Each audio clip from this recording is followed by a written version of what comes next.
Charity versus Room 2. New Age of Zeros.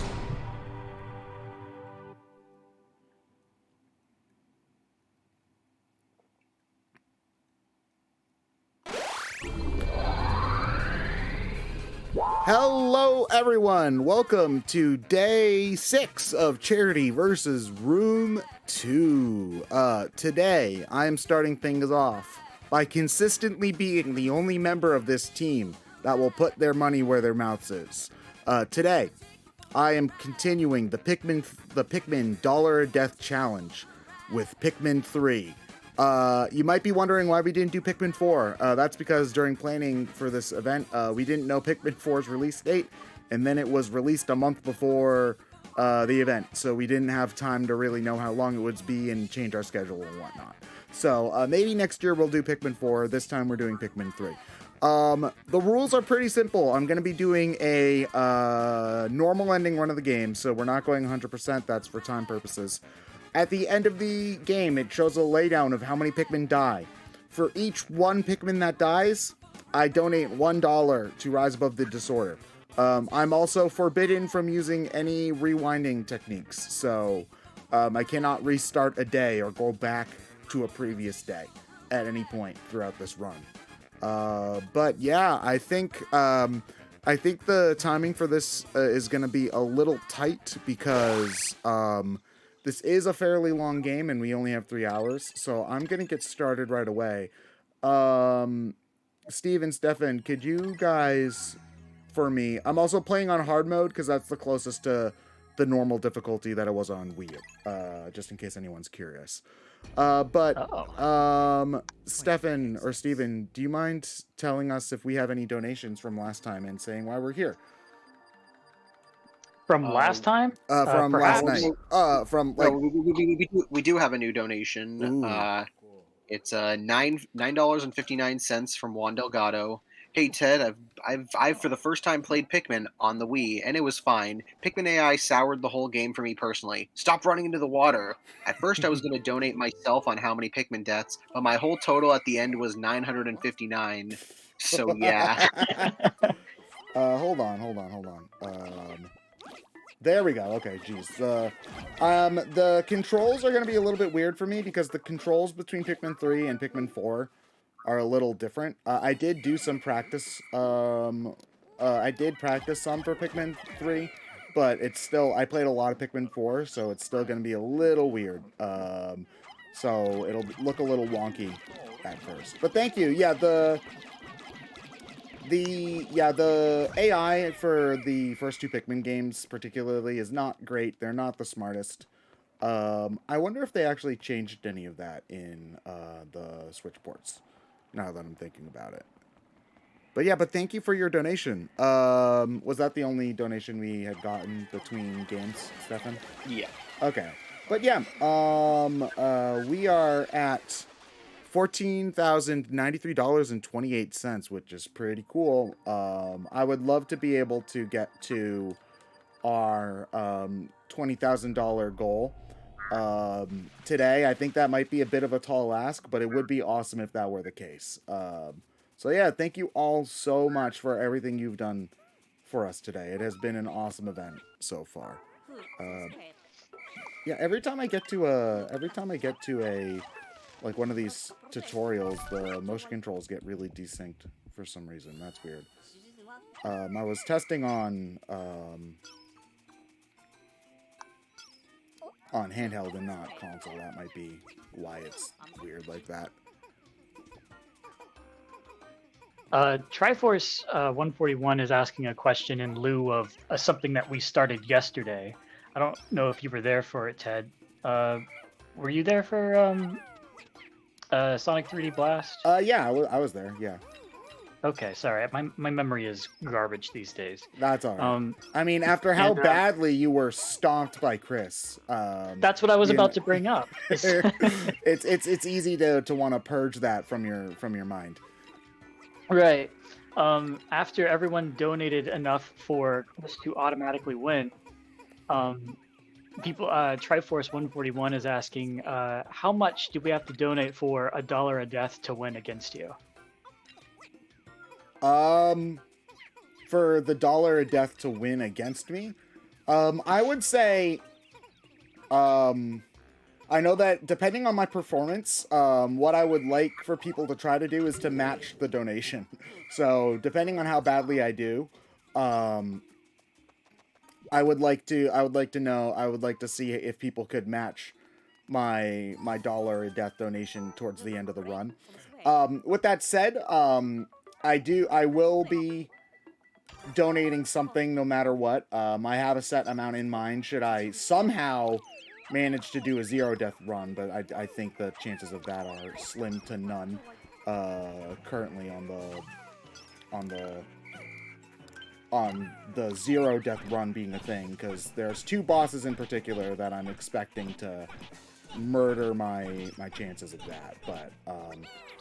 But yeah, if you would like to donate to have, I don't know, the Pikmin win, I guess that would be what I would hope for.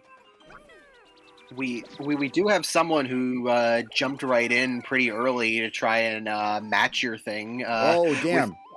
With $200 from Timor Ramen. Ted, which Pikmin menu UI do you prefer? The rounded bubbles seen in the first 2 games, or the squared techie app like seen in the latter 2 games? Also, after playing 2 for the first time in the lead up to 4 coming out, I totally understand your criticisms around it. That game was a slog to 100%. Thank you for your donation. I will say I did miss the bubbles when I was playing 4. But it is definitely cleaner. I would say in terms of charm, I think that, like, Pikmin 3 probably has the best balance. Like, because here, like, if you look at the pause screen, this, like, is very clean and easy to understand. But when you're looking at, like, the UI in the game itself, it still, like, uses the same font from the earlier games. So I would say Pikmin 3 is the best match of the old and new UIs. But thank you so much for your donation. Yeah. I don't think that I could ever do Pikmin $2 a death. If I were doing anything but like the 10,000 Poco requirement, because that's rough.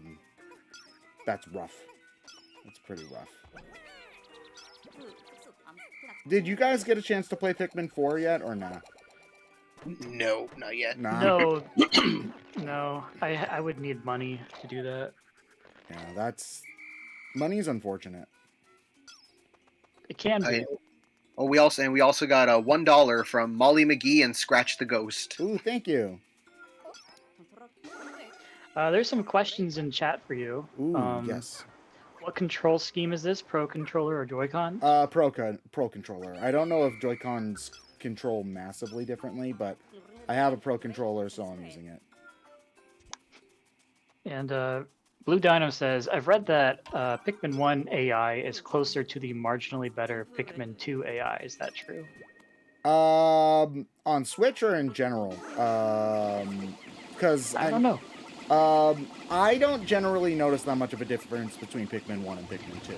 I mean, they're supposed to be smart enough to do things like, if they're carrying something, stop if they would need to walk into water, for example. I do know, however, that when you're playing Pikmin 2 on either Wii or on Wii, the way that the controls work in that game, it's easy to make throws that you're not supposed to be able to make and kind of accidentally sequence break.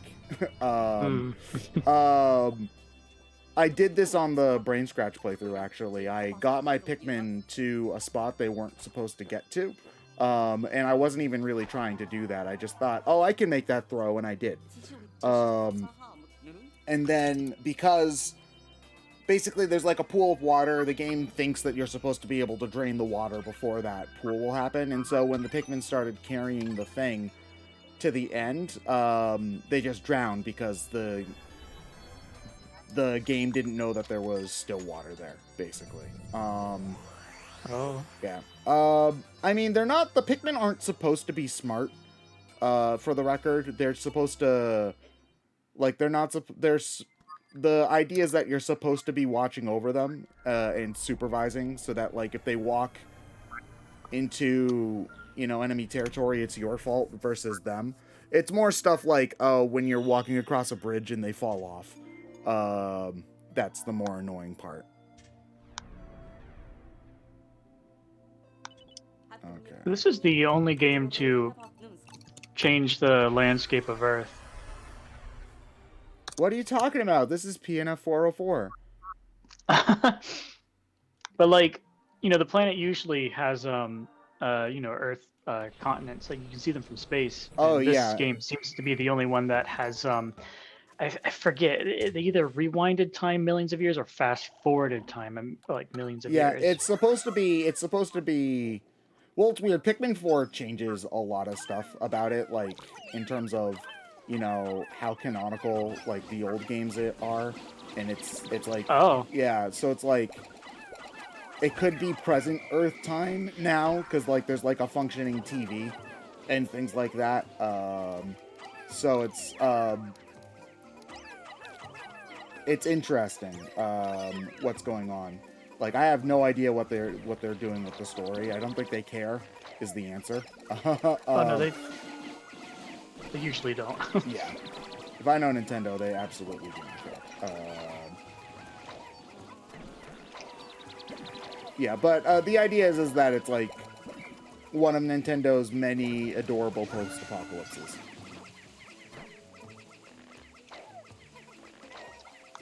You've done Pikmin 1 and 2 for Charity Room, right? I have. I did Pikmin 1. Did I do Pikmin 1 for Charity Room? I know I did it for Nintendo-thon. I believe I've done Pikmin 3. I don't remember. I've definitely done Pikmin 2 for Charity Room because I did it for Subpar Smash Brothers. Oh wait, no. Then I probably have done Pikmin 1 for Charity Room because I wouldn't have done Pikmin 2 if I hadn't have already done Pikmin 2. Oh, we did Pikmin 1 last year. Yeah, Oh, Pikmin right. 1 was Oh, God, the I'm an donate- idiot. yeah, I'm last an year, idiot. yeah. God. Wow. Okay. Collectively, we have one brain cell that we share. Yeah, the Pikmin have more brain cells.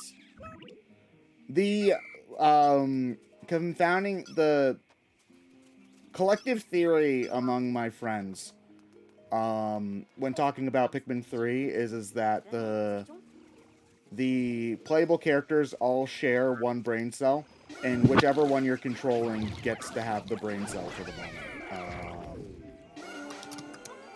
Alright, and then...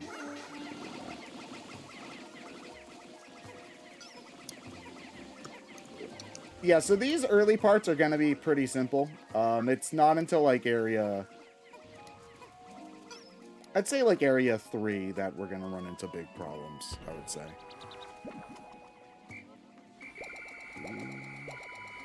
There's just Pikmin 1 through 4 in the 3DS game, right? Is there anything else? Yeah, that's it. I guess if you want to count the Pikmin minigame on Nintendo Land. Or Bloom? Yeah. But yeah, no, Pikmin... Yeah, there's Pikmin 1, 2, 3, and then 4, and then Hey Pikmin. Which is like... I tried, but... Hey Pikmin makes Chibi Robo Ziplash look inspired, so... that's not the most glowing praise I can give to a video game. We should get you to play Hey Pikmin. I could do it! I have a 3DS recorder. I don't think I've ever played more than 2 hours of the game before getting tired of it, though, so...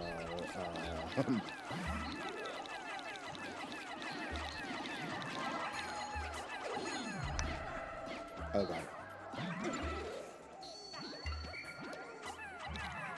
Come on. Come on. Come on. Ah, there we go. Okay. I've tried playing Pikmin Bloom, but the app just doesn't work on my phone. I don't know why. Does Pokemon Go work on your phone? Yeah. That's weird, because less is happening in know. Pikmin Bloom than Pokemon Go. That's... It won't get past like the sign in. It just won't let me sign in. That is very strange. I mean, Pikmin Bloom isn't really that much of a game. All things considered, it's more just like a walking app. Pikmin 4 walking. Dude, so the trailer. where the Nintendo Direct, I should say, where they announced Pikmin 4. It just started with 5 minutes of Miyamoto talking about Pikmin Bloom, and I'm like, dude, I swear to God. And Pikmin Bloom had already been out for like 4 or 5 months at that point. So I'm like, Miyamoto, I swear to God, if you're just gonna sit here and talk about a game I've already downloaded for 5 minutes, I will hit you. Alright. There we go. Ooh, we have a couple new donations, it looks like. Yeah. Oh shit. Oh, no, just one new donation. $1 from Moon Girl and Devil Dinosaur. So you've just been getting $1 donations from Disney Channel's show characters. Isn't that a Marvel comic? Yeah, though? but there's a Disney show. Oh, nice. That's been out, I think, for a few months now. Isn't any good? Yeah, it's really good. Like it's a more like it's a more like a what do you call it, a kid friendly type thing, but it works very well for that type of series.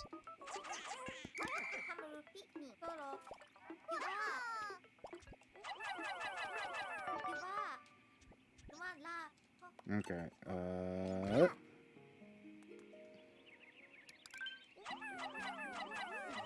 Okay, there we go. So I can get through this entire segment in one day, which is what I'm going to attempt to do here. There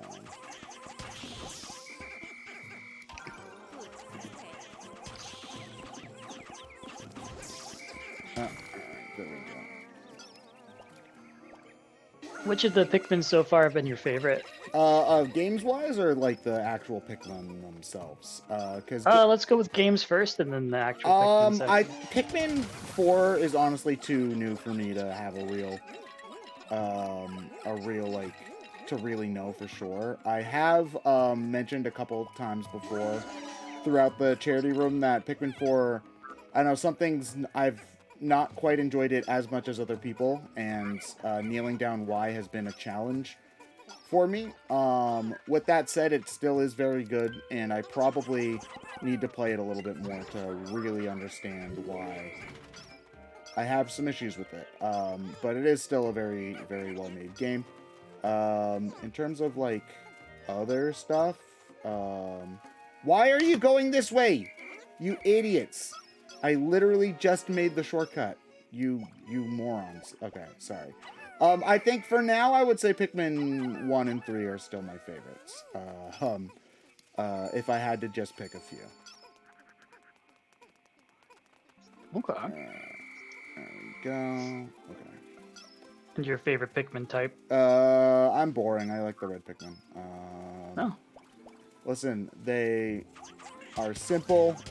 They do what they need to do, and they have a nose, so they can smell. And I think those are perfectly reasonable reasons to think that red Pikmin are the best Pikmin. We got $1 from Anya Forger. Okay, oh, so yeah, let's go. Who gave her Lloyd's credit card? I found the credit card on my own. Is that what she sounds like in the show? Yeah, she sounds like this in the dub. In the dub? Oh, okay. I like the way because I think in the translation she calls Damien Scion Boy, but in the dub she says second son. And I like the way she says that. I like the way she says second son. Let's see. Oh, we got $5.55 from Damned Girl 7. Great job, guys, on gaming and charity. Cartoon question for Smoothies. What Adult Swim stop-motion show is better? Moral Oral or Frankenhole? You know, if you've seen them. I saw Moral Oral when it was out when I was younger. Like, that was in my high school days when that came out. I don't think I've watched any Frankenhole. Moral Oral is okay. It resonated with me a little bit more when I was younger because I grew up in a Christian household, and it was, the whole show was just making fun of Christianity and whatever. So I was like, yeah, this is awesome. But outside of that, I don't have a modern day opinion of it. So I don't know. I'll go with moral oral just because it was there when I was growing up. And for Ted, what exactly did you not like about Sword and Shield besides the story? I like everything in it besides that. So for one thing, I thought that the game like didn't really have any substance to it at all. Most of the areas are really like empty, and there's not much to go on. There's not really any choice in terms of what you're doing. Like pretty much every route in that game is a straight line. There's not really any like exploration to be had. The other big thing, I didn't like any of the new Pokemon. I thought they were all pretty bad. I thought, like, graphically, the game is not, like, it's just, I think it's just an ugly game. I think the wild area was the world's, like, most pitiful tiptoe into an open world space imaginable. Like, it was extremely underwhelming, and there wasn't really even anything to do. Which game Story's are you talking bad. about? Story's bad. Yeah, it was just, I did not have fun playing it at all. It was, to make it just as simple as possible, I just thought it was not a fun game to play. Yeah.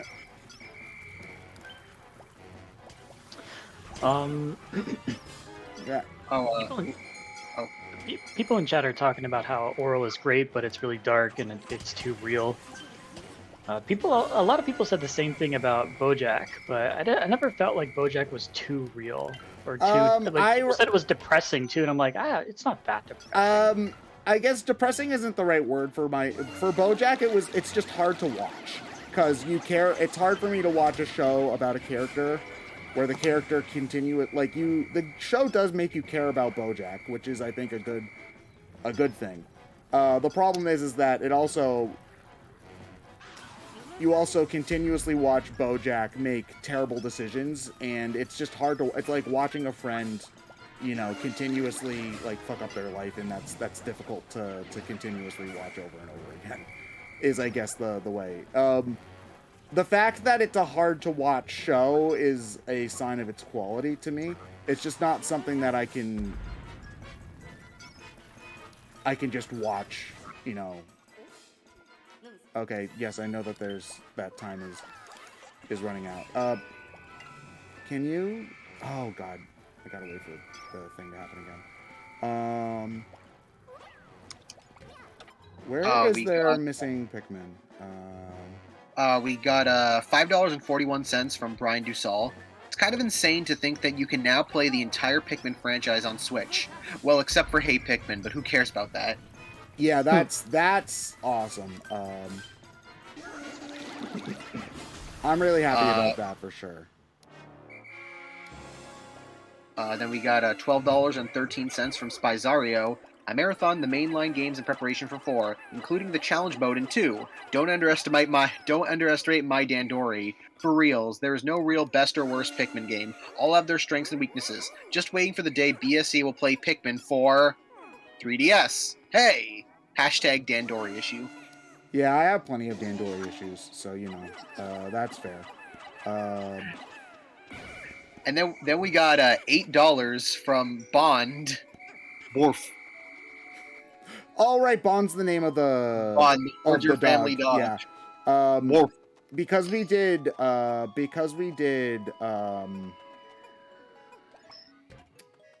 frickin' what's the name of that game? GoldenEye. Yeah. I was thinking of James Bond, but that's like literally the reference they were going for with that. Yeah, because they have a Bondman in the show. Like that's their like the spy series that she watches. I do need to watch the anime for Spy X Family. I've only ever read the manga, and I think the manga is really well done.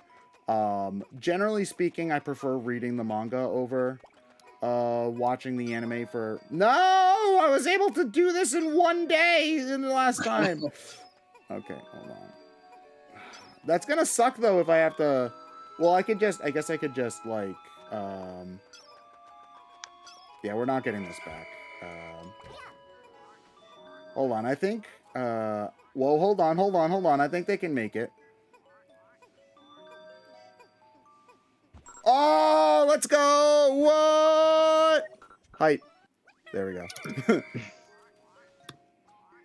Yeah, Good job, Ted. I was able to get the dragon fruit back when I played the game. When I played on my test run, but everyone's saying Dandori issue. Dandori issue, yeah. Thankfully, their running out of time is not going to be an issue because the game is pretty generous with fruit. So, but again, this isn't a 100% run, so it won't like add any time or anything like that. Who is this Dandori and why does he have so many issues? And then we got $1 from Aoi Hasahina. I don't know who that is. It's a Dangan Rampa. Oh, it's a Dagnabbit Grandpa? Okay. Goddamn Rampa. I love VHS. Unfortunately, due to there being other games going on today, and this is the first game, we can't do a donation incentive for 100%. It would push back the rest of the runs. Doing 100% would probably roughly double the required playtime. So, sadly, not an option today. Pikmin 3 is pretty short if you're just going through the main story. It's a bit longer if you're going to go for 100%. This Pikmin run is lasting 3 hours. That'll be concluding around 3 o'clock. Yeah. And then after that, you have to look forward to the return of Caro's WWE Royal Rumble. And that'll be going on for about an hour and a half. Then Sabrina will be coming on with her Xenoblade Chronicles New Game Plus Challenge mode. Well, no, not Challenge mode, just Challenge. And then that'll be going on for, I think, about 6 hours. And then we'll be concluding the day off with the Great Sonic Debate Non-Sonic Fans Edition. And that one will have David hosting against Team Sabrina and Nora versus Experiment and Linky. Yeah, it's the non-Sonic fan Sonic Debate. Having to debate whatever, because I put out a tweet yesterday of asking you guys what questions they should be asked, and then David will be picking the best or worst ones. Can they still put suggestions in for that? They will pretty much like as long as that tweet is up, you can reply to that whatever you want, and then David's gonna pick. There's been like a lot, like there's obviously like enough to pick from so far. Okay. It's basically going to be like people will be like, "Oh, what's the better, the OVA or Sonic or Sonic X?" And it's like they'd be like, "Well, we haven't seen it, but they're still going to have to like." They have to debate it anyway. Even if they have to go off of what they can. Basically, is the idea. Yeah, like what's the better Sonic CD soundtrack? Like, I don't know. This one. Are we gonna let them look anything up? Is the question though? Like, no. No. No. They aren't going to know the questions until the debate starts. Also, because we haven't mentioned it, the daily raffle for today, as you can see on the side, is a Pikmin 4 cloth poster, courtesy of GameStop. Yes, they definitely knew that they were donating that. Okay, there we go. And Linky definitely didn't steal it. Not even a little bit. Okay, we gotta have... Okay, this part of the game I'm always really bad at.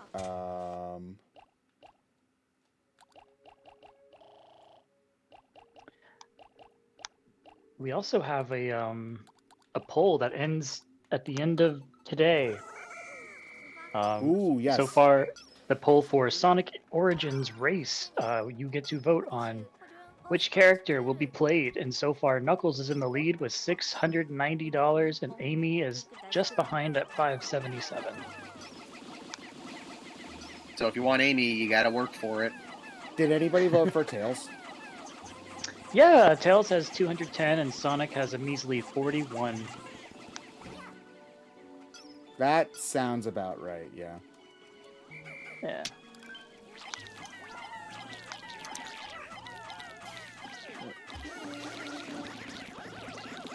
Okay, there we go. All right, and then I think... Oh, no, we don't ever have to break that, that wall, so we can just...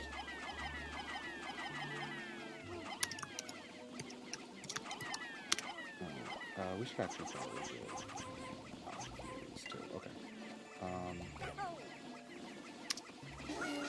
Yeah, sorry if I'm a little bit quieter than normal. I generally need to focus around this part of the game because this is where it gets a lot harder. So yeah, my apologies.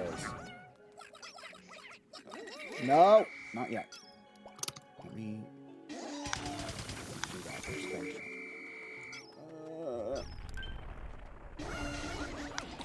So have you been into Pikmin since the first game came out? It was so fun fact, when I originally got my GameCube, I got 2 games for it Christmas morning. I got Pikmin and I got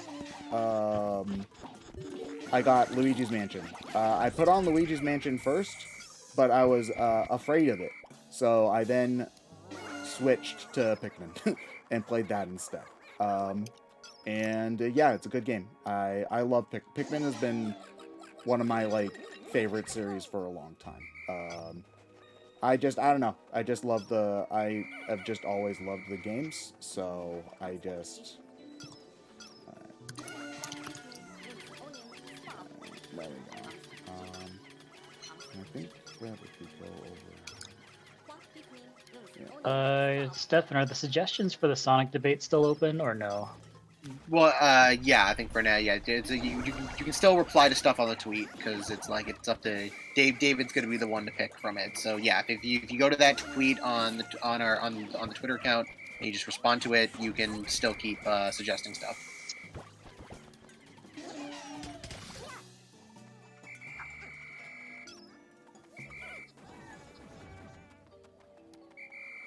Oh, thanks for posting the tweet.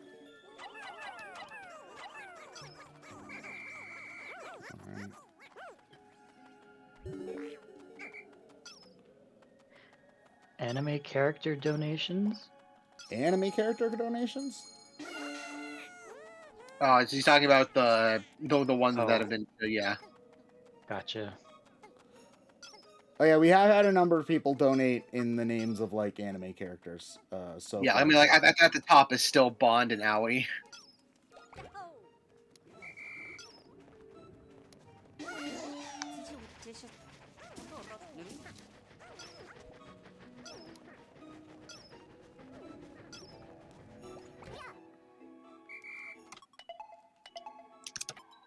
Yeah, Brandon, I'm hoping Amy wins. It's supposed to be the year of Amy.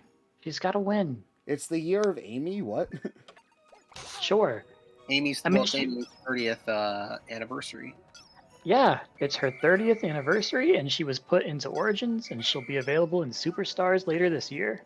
Man, I can't believe Amy's turning 25. It's insane. You get it? The joke is that women don't like you to... no way, come back. I'm sorry. It's not sexist, I swear. No, you're on fire. Oh, that's right. She'll be playable in Frontiers later, too.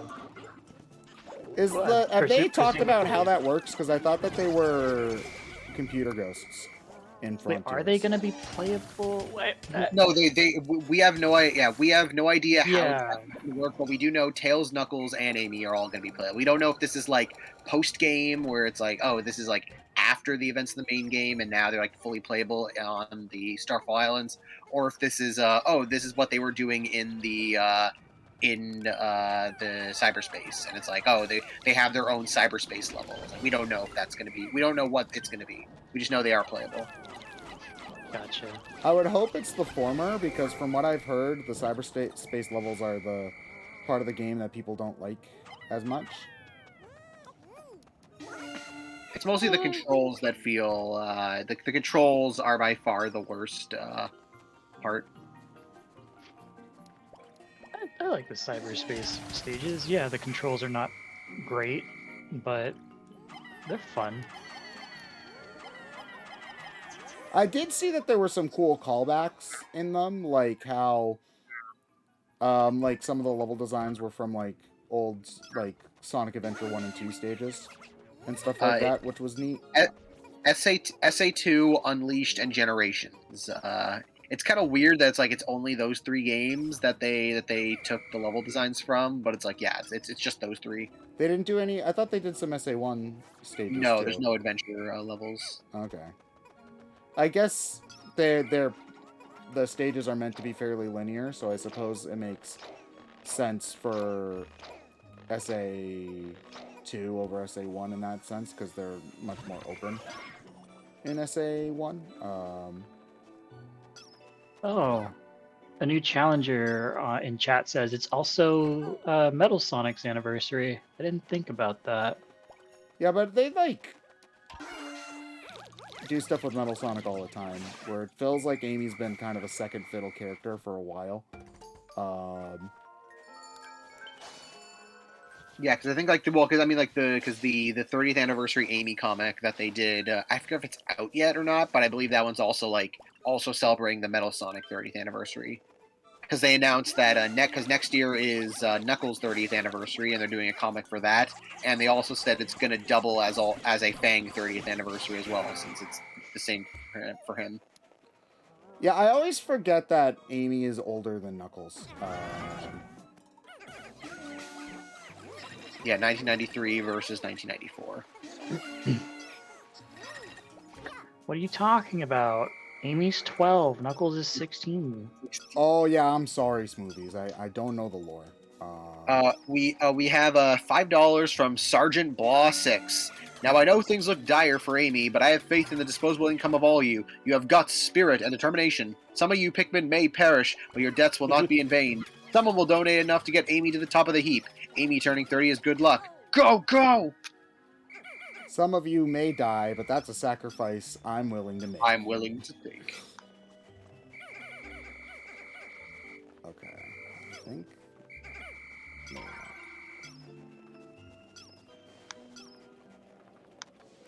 Man, I haven't watched Shrek 1 in years. It was on TV recently. Like on real TV? Yeah, real TV. Wow.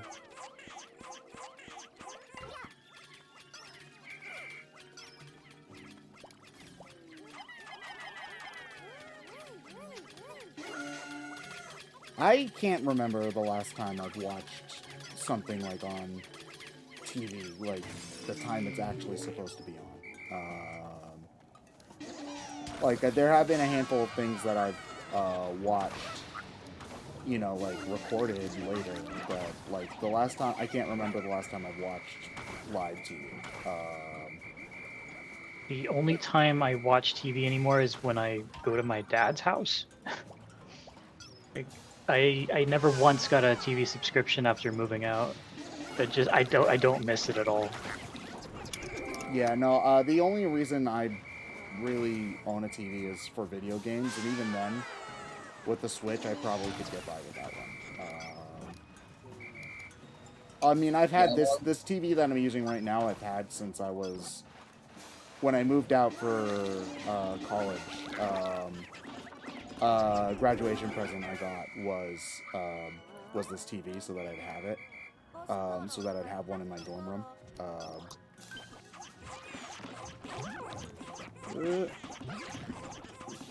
Tell you what we need to bring back again is G4, baby. Are you sure G4 about came that? back, and G4 came back and then got shut down again. That's why I said again. Again. It's because it's primarily my parents that like they watch TV, like they watch just regular TV, so it's always on. So it's like occasionally, whenever like I go up to check on something, like the TV will be on, so it'll be like, oh, what are they watching? What's on at the moment? The only really thing like, that's like ever really on that matters to most my brothers and my dad will watch a fair amount of TV, but it's really only sports. Because like sports is one of the few things that's not like on streaming that people are still like really watching a lot of. It depends on the sport because it's like usually it's like it's only really like if it's a specific team that they're following. They'll Oh watch well, yeah. that. If you need, if my dad's a fan of the Cleveland Browns, but we live in Boston, Mhm. so he needs to have like the special pass in order to be able to watch those games. Because without it, then it's like it's out of the network.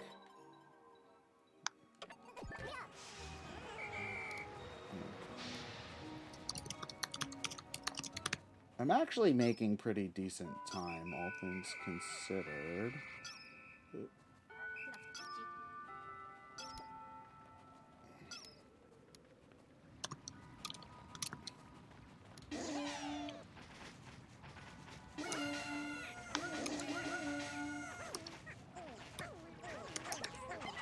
Are you doing better, worse than your practice run? Roughly the same. Okay. Is there anything even important down there? I don't think so. Okay. I'd like to be able to...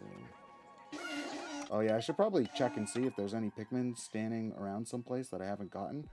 Yeah, and there's a lot, actually. Okay, shit.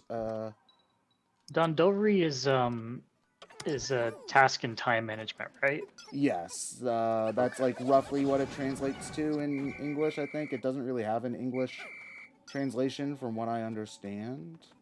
Can you guys get down, please? Can you guys please get down? Alright, thank you. It's me talking to my cats. Alright, and then we'll go over here.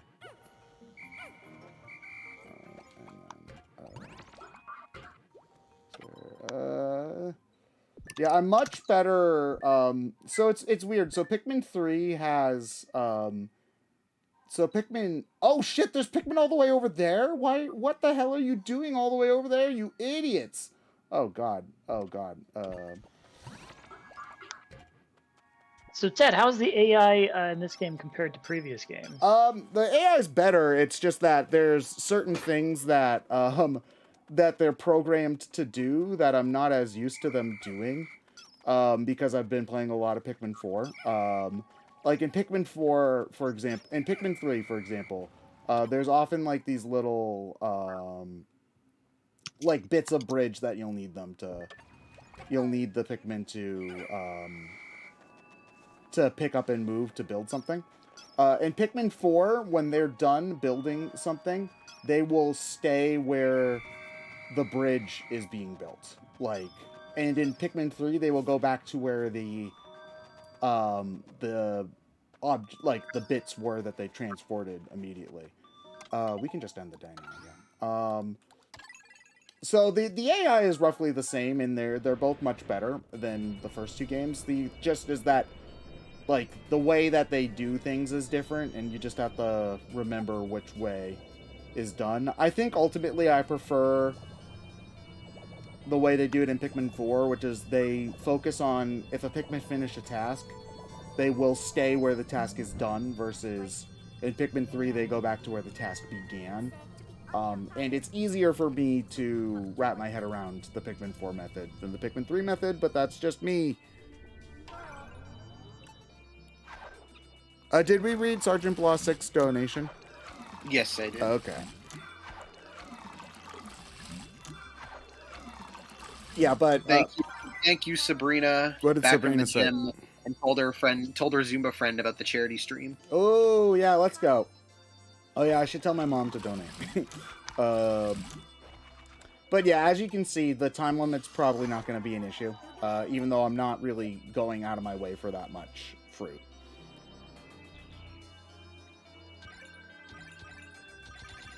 Okay.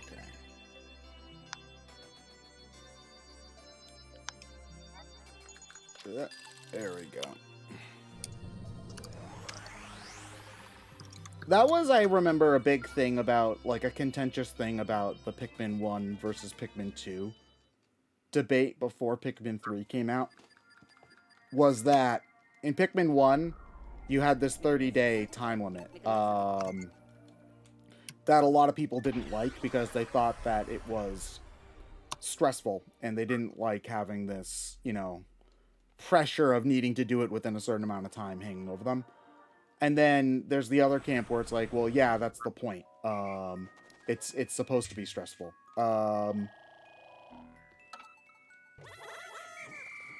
I generally fell into the first camp, the second camp, I should say, where I liked the stress. I thought it added a lot to the game.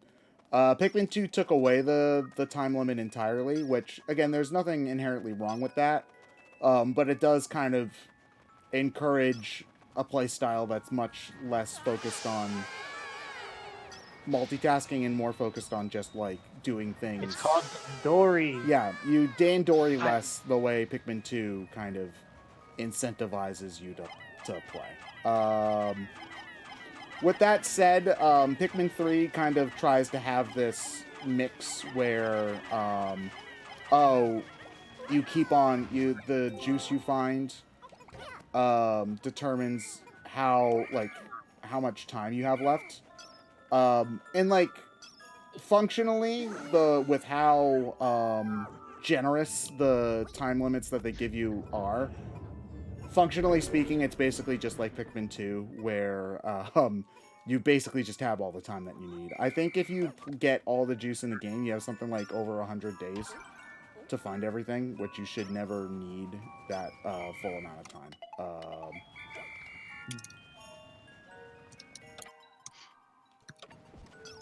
Okay. Lucy in chat says, I remember being on like day 200 because Pikmin didn't have a timer.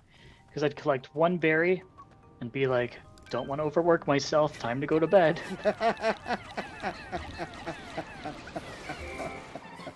No, you're drowning. Get out of the water, you idiot. Okay. Can I turn these,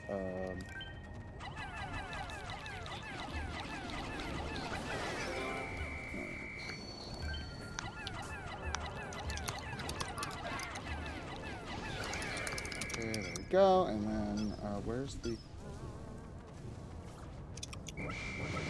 No! Stop! Stop being on fire. Thank you.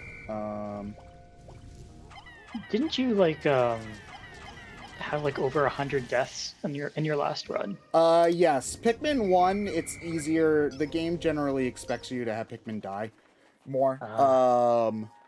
Like, they die much more easily to stuff.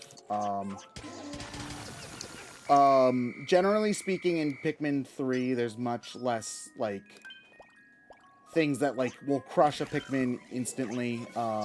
Pikmin are generally... There's more time to save a Pikmin if they're about to get eaten. Stuff like that.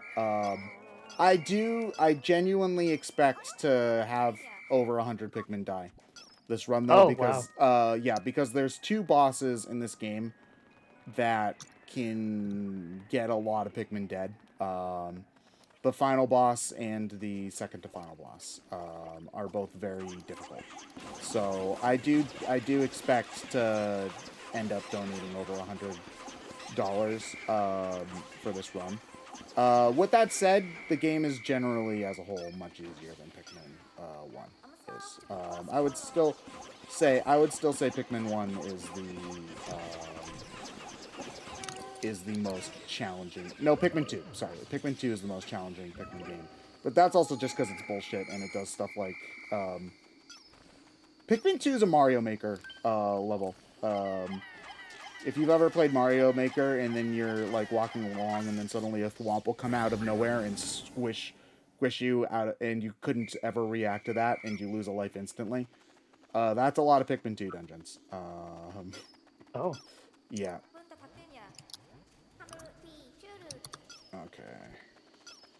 Okay. Yes, 10 elements. We did the crystal centipede already. Yeah, we're on the second boss right now.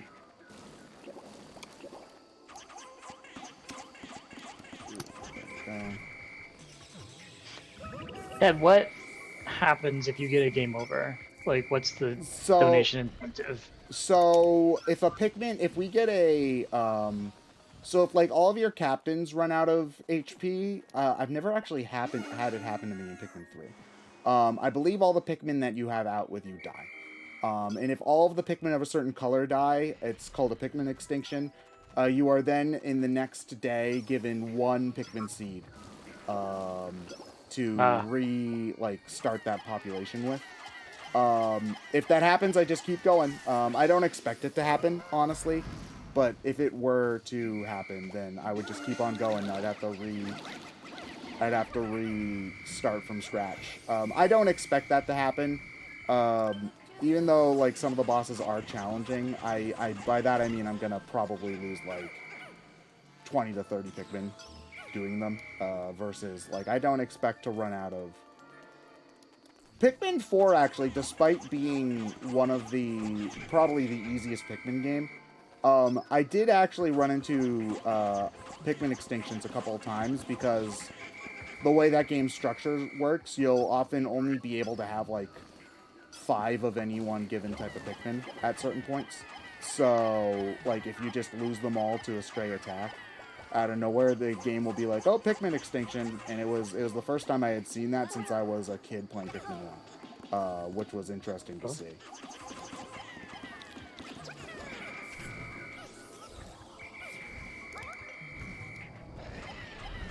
Ted, we need you to kill like 5,600 Pikmin, and then we can reach our goal.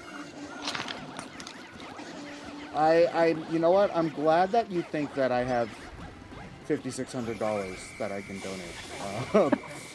You know, it means a lot. Where's the... This boss run actually is going better than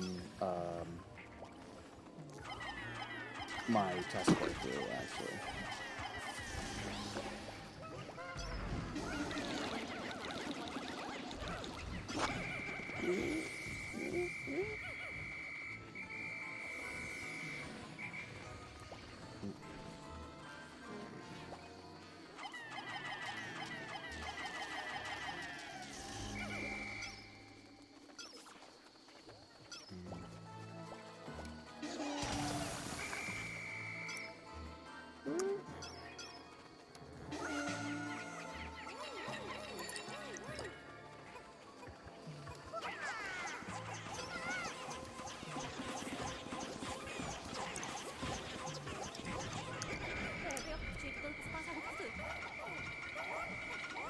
No! No! Oh!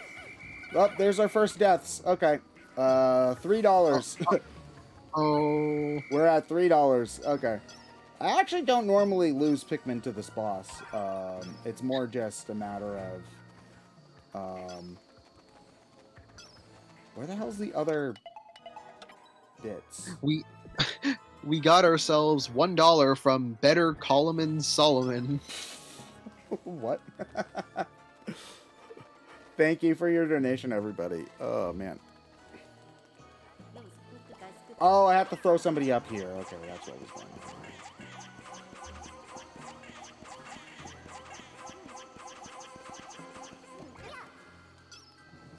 Wait, do they have any yellows? Oh, damn it.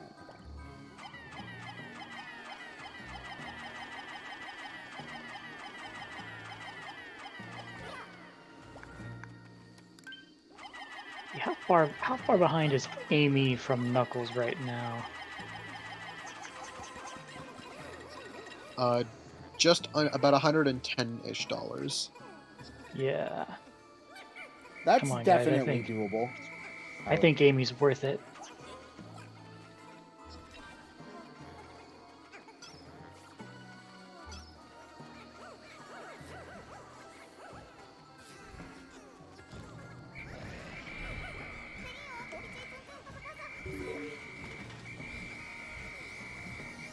Please don't. Please don't. Thank you. Okay.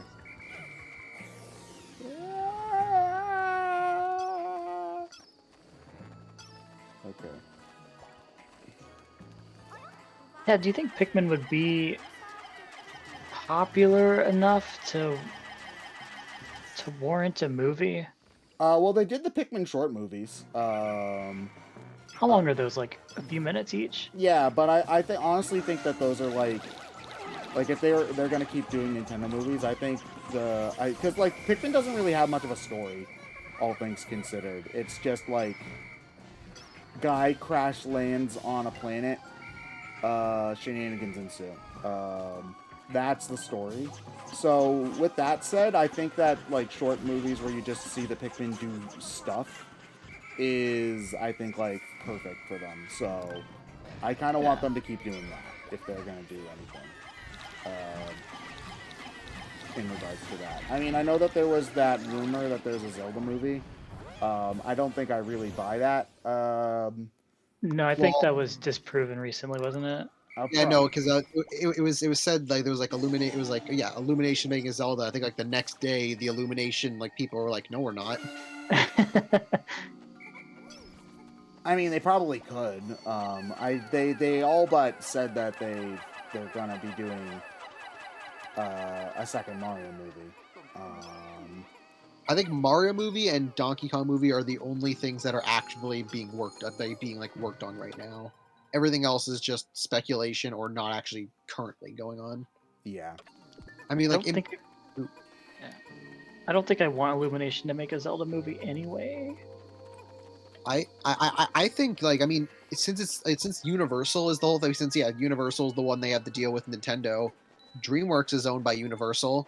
Give them a Nintendo project to work on. I think that would be Well, Oh, I yeah. mean, it depends I don't on know if what counts as Universal versus like Illumination. If we're talking just in terms of visual fidelity, like I well, mean, no. DreamWorks is owned by Universal, which also owns Illumination. So like both animation studios are owned by Universal. So it's like since Nintendo has to deal with Universal because of the theme park, it's like they're both like so it'd be like it would Illumination isn't the only animated studio that they would need to work with. Like the DreamWorks is right there. You could do something with them.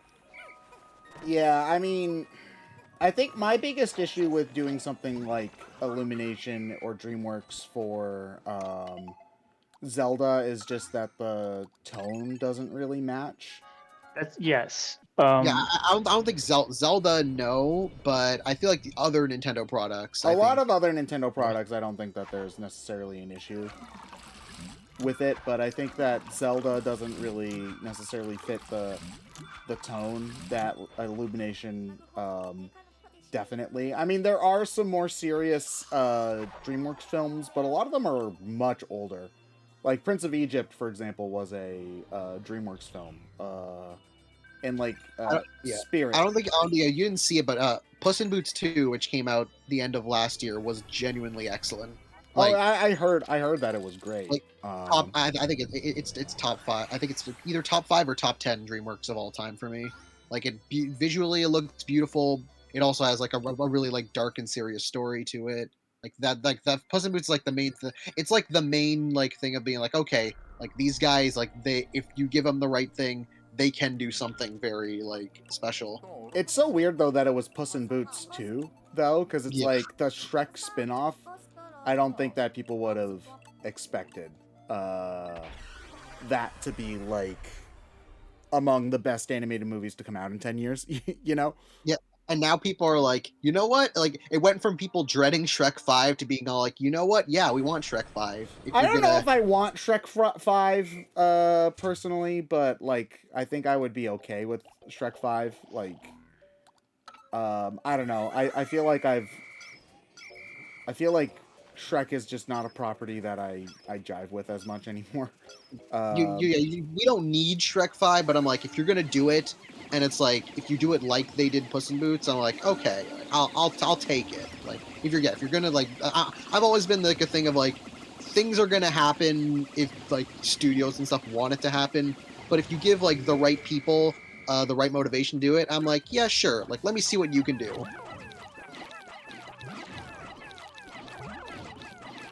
Okay, now I have to remember this is the part of the game where it like opens up a lot and like your exploration can find either like fruit or plot, and so I have to actually remember where plot is as opposed to just doing everything. I love how goofy he looks like a cow. It's an anteater. You never got to see his attack because I was stun locking him to death, but he does like a big like kind of thing and eats up a bunch of Pikmin at once. We got $1.32 from Amy Rose. Ooh, thank you, Amy. Amy really wants to be in the Origins race, guys. Even she's donating.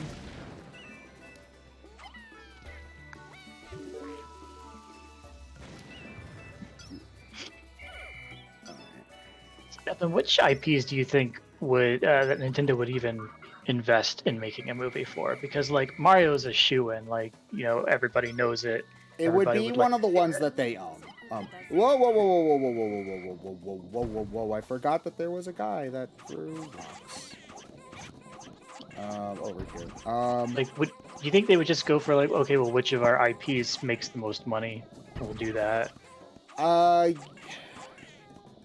I'm not sure, to be perfectly I think it depends honest. because again, like if you're like, oh, the next one that makes the most money, you would think Zelda would be next because Zelda's like the next biggest one, but like Zelda is a lot harder of a thing to crack, so that's why it's like it's not. a completely different market too. Like the age range for the Mario movie is much more like a 4 to 8, and the age that you'd probably want a Zelda movie to aim to is probably more like an 8 to 12.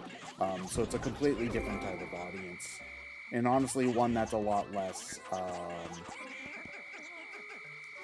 And it's hard to think of like what's a Universal. studio. I mean, I guess because again, like, it's hard to pare down like things into specific studios because studios have done so many different variety of projects. Like again, like you never like again like people are like, oh, Illumination's like not going to do Mario well, and it's like, oh yeah, Illumination even like just visually does like you wouldn't expect like before seeing Mario, you wouldn't expect Illumination to make something that looks like that based on their other projects. So it's like it's hard to be like oh these people can't make something. So that's why it's hard to be like, okay, who would be the best studio to make a Zelda movie? And it's like DreamWorks is like maybe I could see that. It's like If I'm just talking about like animation style, I think that the animation style for DreamWorks is a little bit better suited for Zelda because Illumination is very like busy, and that's not necessarily a bad thing. Like if you look at I think the Mario movie is a really really well made and like beautiful looking film. But it is very busy. There's a lot of stuff happening all the time in that movie. It looks like an expensive movie. It does look like an expensive movie. And I mean, granted, as a video game nerd, it's nice to see all the little details that they put in. But like, I think Zelda would want to be a more restrained kind of look. Would fit that property better. Especially because I'm like when you think of say like Sony with their work on like Spider-Verse and stuff. I don't know if that would work with Zelda because again, that's super super busy and hectic. It's super stylized too, is also the thing. And I don't think Zelda needs to be super stylized. Like I think making something more like kind of grounded and like in control of like we're trying to do like a mostly serious fantasy story, and like having like the character designs be very like strict and being like, oh, this is like how they look like less cartoony overall. Not that a Zelda movie should be devoid of humor. I want to point out like it should definitely be for kids. I was just reading through last night the Majora because I picked up the Majora's Mask manga and like peering through that and was like, yeah, that one has a lot of like levity and little like jokey moments in it. Yeah, but it should definitely be a family movie still. What was it? Clement said Illumination would do a Kirby movie perfectly. Yeah, I think they probably would do a good job with the Kirby movie too. I think the only thing about that would be the only thing about a Kirby movie would be that Nintendo doesn't own Kirby. HAL does. Oh, I didn't know that. Yeah, HAL owns Kirby. HAL also owns Earthbound, or Mother, if I remember correctly. Yeah, I think like the main franchise that Nintendo themselves own, it's like Mario, Zelda, Metroid, Donkey Kong, Animal Crossing, Splatoon. Animal Crossing Splatoon. Oh no! No! No! No! No! No! No! No! No! No! No! Yeah, because Pokemon is the Pokemon Company, and they got their movies with Warner Brothers. God, that was too close. Oh my god. Oh man, yeah, I saw. I think one died. Yeah. No, none died, thankfully. But I almost killed a bunch. Oh. I forget how the heck you get back there. Oh yeah, you can just have them walk across the water. I'm an idiot. Okay.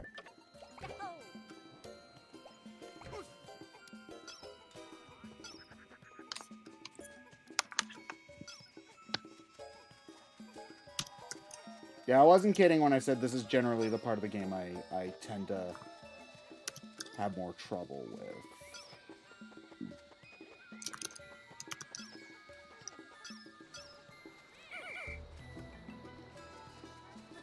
20 bombs are too. Okay.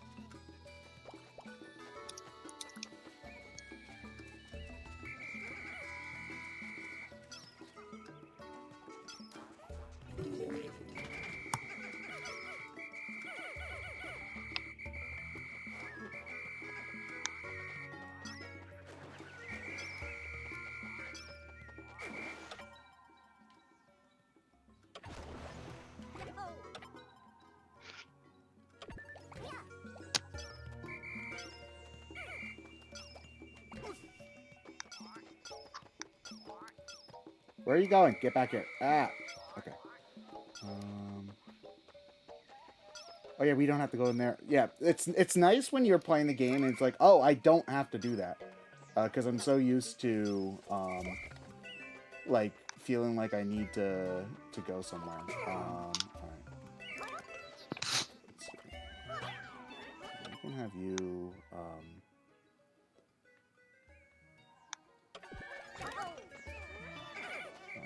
There we go. Yeah, I'm trying to think of what the other Nintendo properties are that would get a movie.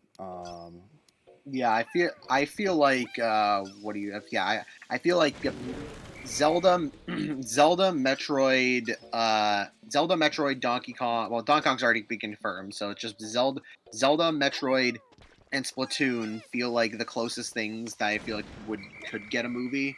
I don't think a Metroid movie is super likely, unfortunately. It's not super likely, but I feel it's more likely than anything. Like, I don't think Animal Crossing's not gonna get Animal something. Crossing already has a movie, technically. Yeah. Yeah. Yeah, but like, so the thing about not to make Derek cry, because he did a really great job coming up with a script for a Metroid movie. This was a while ago, granted. But I think the thing about a Metroid movie that would be difficult is just that well, one is marketing. I know that anybody will go to see anything in theaters, so that doesn't matter as much. But with that said, it's not nearly as well known of a franchise as a lot of fans kind of think it is. Metroid has consistently been like a well-reviewed, but not necessarily like a... No! God... Sorry. Not necessarily a well-performing franchise for Nintendo. I really think a lot of things just come down to marketing. Like, if you make some really badass trailers, I feel like I think a Metroid movie could work and be profitable. I'm not saying that it wouldn't necessarily be profitable. I'm just saying it's a harder sell because Metroid is a much...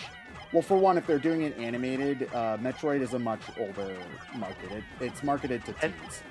I feel like Metroid should be a live-action type deal. Yeah. Like a PG-13 sci-fi horror type thing. I feel like if you market Nintendo is like for people who don't know what Metroid is, and it's just it's like you do the marketing of like it's Alien by the guys who made Mario, and it's like you have people who never know what Metroid is. You have them see that being like, whoa, what's this?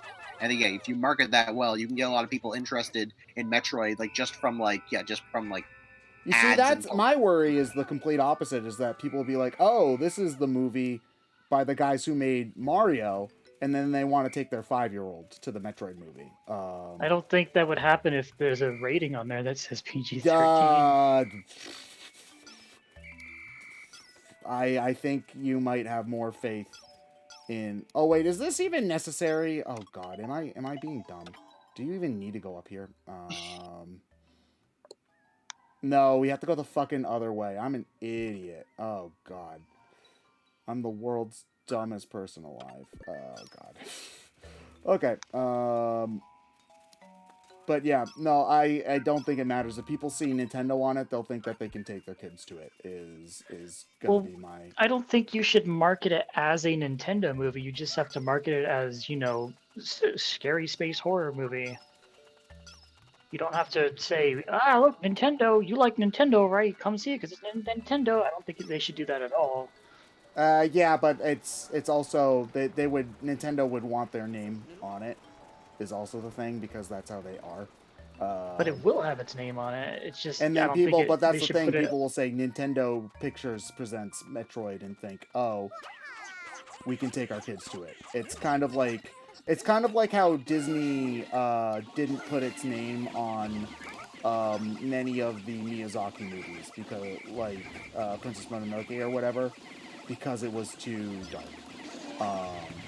In the same sort of vein, because if people see Disney, they're gonna go to it thinking that they can take their 3-year-olds to see it, and they can't. I still see how that's a problem though, because like it's their fault. Like if they're upset about that, I don't really care about it. Doesn't. I mean, granted, I don't disagree with you. I'm just saying that that's a reason why I think it would cause them problems. That was what happened with Nightmare Before Christmas. They were like, they had like, it was produced under Disney. Then like very late into production, they're like, oh wait, this is too scary. So they put it under their Touchstone banner, because they're like, oh, we don't want like people thinking that this is a quote unquote Disney movie. Then it became super successful. So all future re-releases, they put the Disney name back on. God. Joey pulling a Joe. You guys are crazy if you think Metroid or Zelda is getting a film before Ice Climber. Yeah. Long Arms points out that a lot of people took their kids to see Deadpool, even though it has a rating. It's rated R. So yeah, I think you might have a lot of faith. You might have more faith in humanity than it might deserve. I do think it's funny that despite like Mario being like for a kids movie, like they say kill and die a lot in that movie. I guess it's just to make it Bowser like more threatening. Yeah. Because death isn't a foreign concept to kids. They know what death is. Yeah. It's not, but you're used to like say like kids TV shows being all like you can't say the word kill and die. So then when you go to the Mario movie and they're saying kill and die, it's like, oh, I mean, like it's not a bad thing. I just think it's like funny when we're so used to like a lot of TV shows. Yeah, we're used to that, but I feel like we shouldn't be used to that. Yeah, we shouldn't. Yeah. When you put it like that, that makes sense. Yeah. Because like that was like I remember like back in the 4Kids days, like they would sanitize everything, and it's like, come on, guys, cut it out. This is too far. Like you're too worried. It's also really weird what they sensitized and what they didn't, because like the TMNT show that they produced, that one kept a lot of like things in that they didn't like censor or anything. So it's like it was weird that okay, this was fine, but that wasn't, huh? I think, and I don't want to like immediately jump to this, but I think the fact that it's American might have had something to do Yeah, with that. that's exactly. I do know there was I think the 5th season was too dark for them, that they didn't even air it. They just kind of released the episodes online, and then the next season afterwards, they really like desensitized it and made it more kid friendly. So I think there was a point where they're like, okay, we went a bit too far. Let's tone this down. And then people didn't like that, of course. Lucy in chat has a good point though. 4Kids did bring us the Shadow Realm, so The Shadow Realm, honestly, is a scarier concept than death, because the Shadow Realm is literally a living hell, and being stuck in there for forever, and not being able to escape, is scarier than many concepts of death in the afterlife that exist in the real world. So good on 4Kids for making things worse, as usual. Okay, and then we need to get these. I guess I'll get the plum. That's a plum, right? I guess I'll get that. What? I did not know that. Lucy says, fun fact, Sailor Moon appears as a naked angel in the finale, but the dub said, nah. So she canonically just dies in episode 199, and that's how it ends. She just dies in the dub? Oh, wow. Originally, she's nude for 20 minutes. What? And they just said no. I mean... Oh, to be fair, Sailor Moon is Usagi's supposed to be like 14, so yeah. And I forget his name, like his real name, but Tuxedo Mask is also supposed to be like 18, which is also a little like.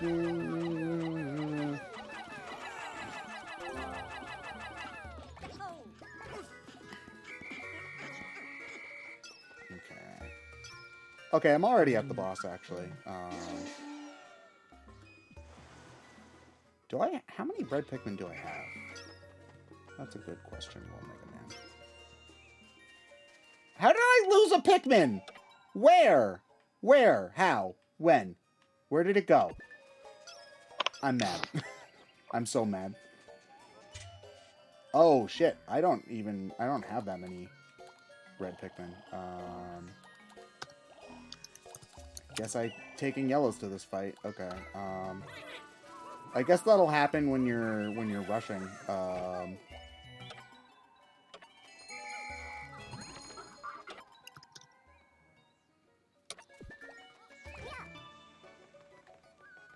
Oh, wow.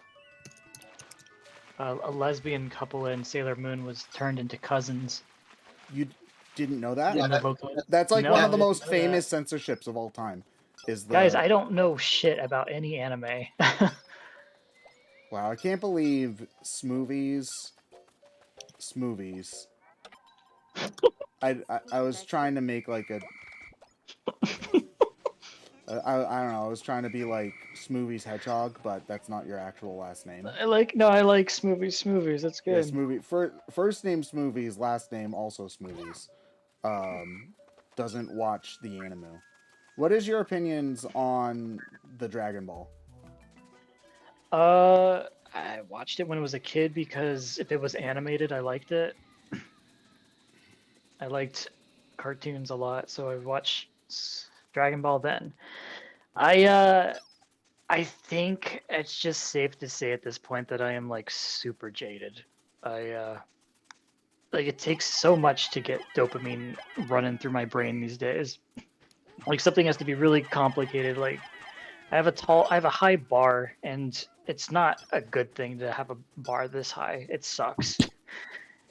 Have you like looked up, because there are a lot, like I know that a lot of like anime is like stereotyped as like shonen stuff, but there is more serious anime out there. There is like darker stuff, especially out there. I mean, anime is. I mean, it's just a form. I mean, anime is. It's just animation in another country. It's like it's just a format. Like it's kind of like when people it was like a tweet I saw a while ago where it was like complaining about like, oh god, there are so many, like, it's like basically calling out themselves like, god, there's too many anime like that take place in high school, and it's like that's because you're only watching series for high schoolers. It's like you're not watching anything else. Yeah, yeah. Yeah, just like what you shouldn't like if you're tired of shonen anime, don't read or watch Shonen Jump anime. Yeah. Is the Like you're reading books for teenagers, and you're complaining that it stars teenagers. Like, hey, wait a minute. Like, I don't know, maybe like it's not that hard to find others, like, more variety. Yeah, shonen equals young boys.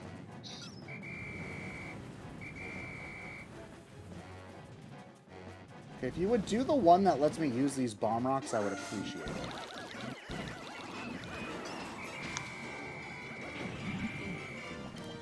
So this is something in Pikmin 4 that I kind of miss, is that there aren't as many of these very involved boss fights in Pikmin 4. They're all more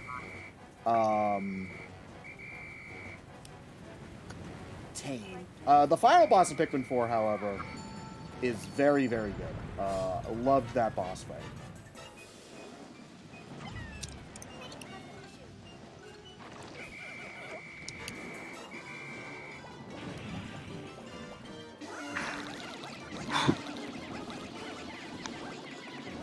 Not what the hell? I hate that so much. Oh my god. This looks like a more fun version of the boss in Wind Waker.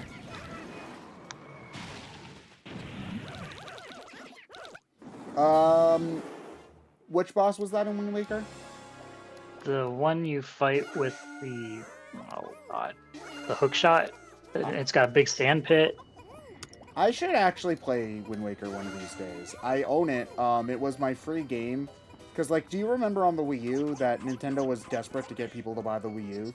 So they actually did, like, sales and discounts on stuff. And if you bought, I think it was Mario Kart 8, you could get a free other Wii U game along with it. And the one that it was like you could get Mario U, Pikmin 3, Wind Waker, and some other game. I think it was Game & Wario. Game & Wario, yeah. You could get one of those games for free. And the game I chose was Wind Waker HD. So I have it. It's on my Wii U, and I just have never played it. What? There was But it's Wind Waker. You should play it.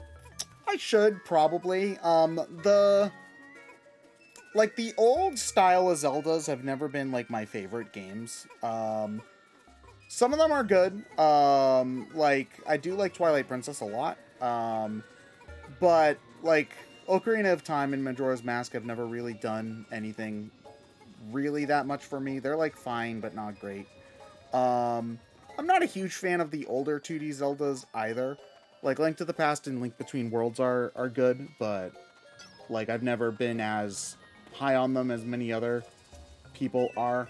And Wind Waker, the thing is that I picked Wind Waker because I already had Pikmin 4 in Mario U, and I didn't care about Game & Wario. So it's like, maybe one day I will play Wind Waker, so that's why I got that one. But yeah, Wind Waker, I just don't think that I would like it as much. I think that I'm at the point in my life where, like, the sailing and whatnot would feel tiresome as opposed to immersive. That's just where I am. I'm not sure. Maybe I'm wrong. I haven't played it yet. I mean, to make the sailing better, you get the quick sail and something else. Oh, they made finding the shards way easier. I like that like they you had have to to do fix the shards thing twice. Because in the original Japanese version of Wind Waker, they had to they changed the shards were harder to get, and they made them easier in the Western version, and then they made them easier again in the HD version. So they had to make that part of the quest streamlined 3 different times, and some people still say it's annoying. Yeah.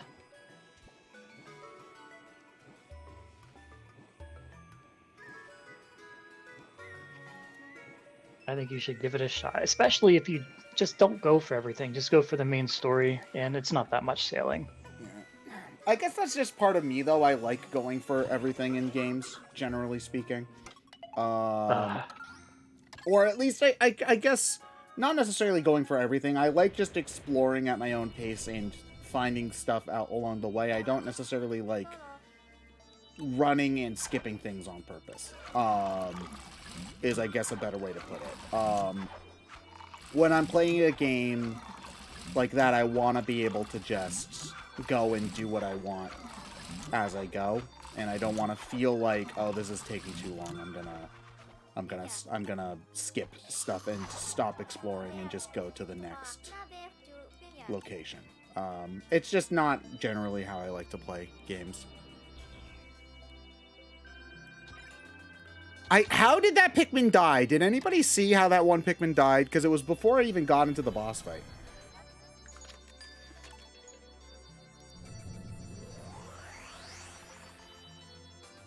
It drowned? Okay, thank you, Ian. I guess it just fell into the water. Oh, Linky, it saw me and died. Oh my god. So Lucy, how juice works in this game? The crew eats a can of juice every night. If you run out of juice, you effectively get a game over, and you have to rewind time. Being able to take off and beat the game is related to certain story beats. Like, for example, when we beat that boss, we found a cell phone. That cell phone unlocks the next world. And then you go and you do specific things, and you unlock story progression. So basically, juice gives you time to find all of the other stuff throughout the game. It's a pretty generous timer, though. You don't usually have to worry about running out of time. They die from being thirsty.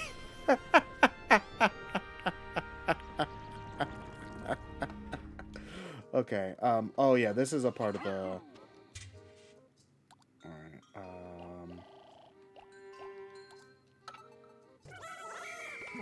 Okay. I remember this is the area where we get winged Pikmin, which are the best Pikmin type in the game.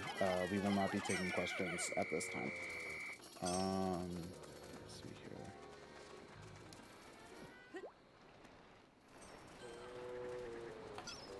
here. It is really cool, though, I have to say, to see all of these people, to see all these, like, new Pikmin fans, like, getting into the series for the first time with, the 1 and 2 remakes, and then with Deluxe. Well, not with Deluxe, sorry. With 4 on Switch. Like, there were Pikmin 3 Deluxe, I feel like was just kind of a less marketed kind of deal in many ways. Like, it just wasn't as on people's radar as Pikmin 4. So it's really cool to see, like, new fans of the series come up because of that.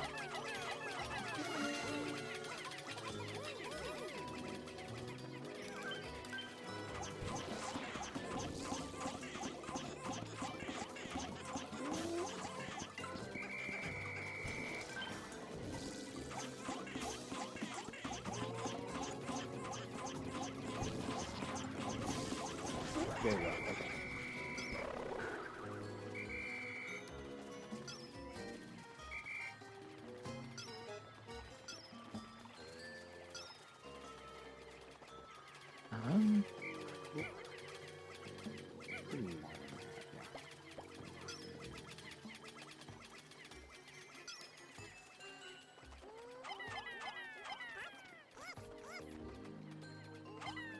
There we go. All right. How's your day going, Steven? Oh, geez, Ted, my day's going so great. I'm here hanging out with my friends Tad and Stefan, raising money for Rise Above the Disorder. How's your day going? Did you say Rise Above the Disorder?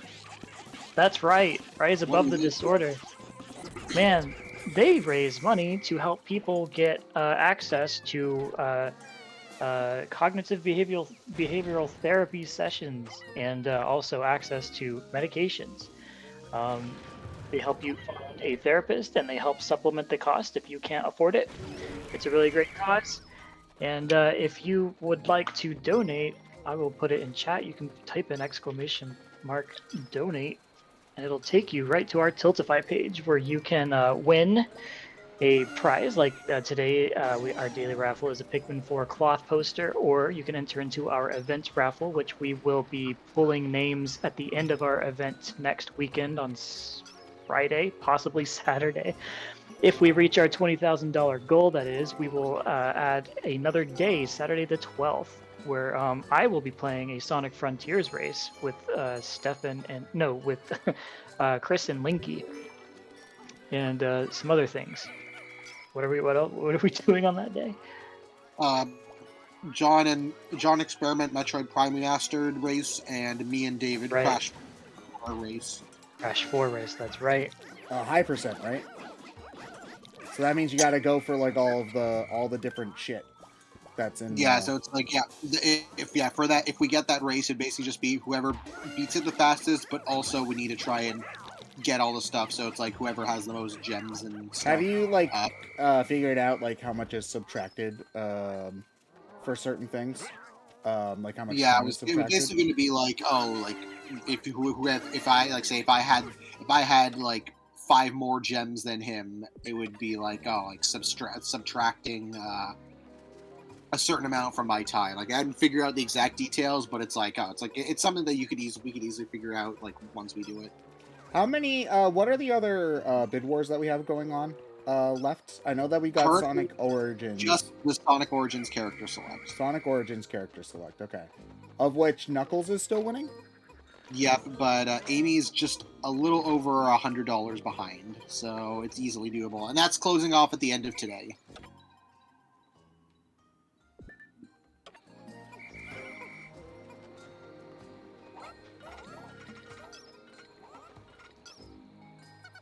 Are charity room members allowed to vote in these polls? Because I want Ted to vote for Amy at the end of this run. I mean, I have before. I mean, we all have before. Yeah, you're allowed. Yeah, charity room are allowed to. It's only raffles we can't put into. Yes. Yeah, because otherwise that's like some sort of weird tax evasion Yeah. scheme going on, and I don't want to go. I don't want the IRS to come after us.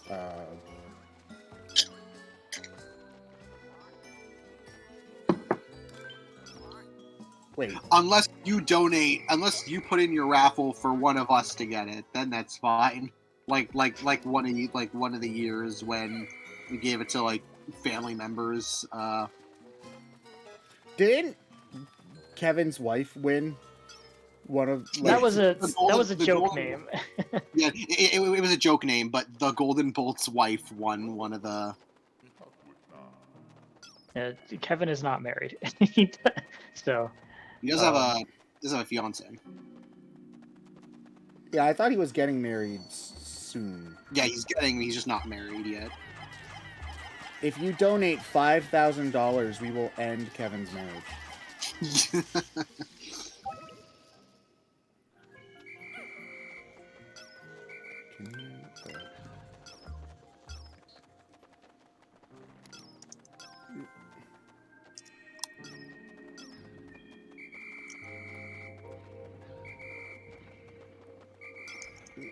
Can you? Okay, yeah, so remember when I said that the Pikmin AI is better?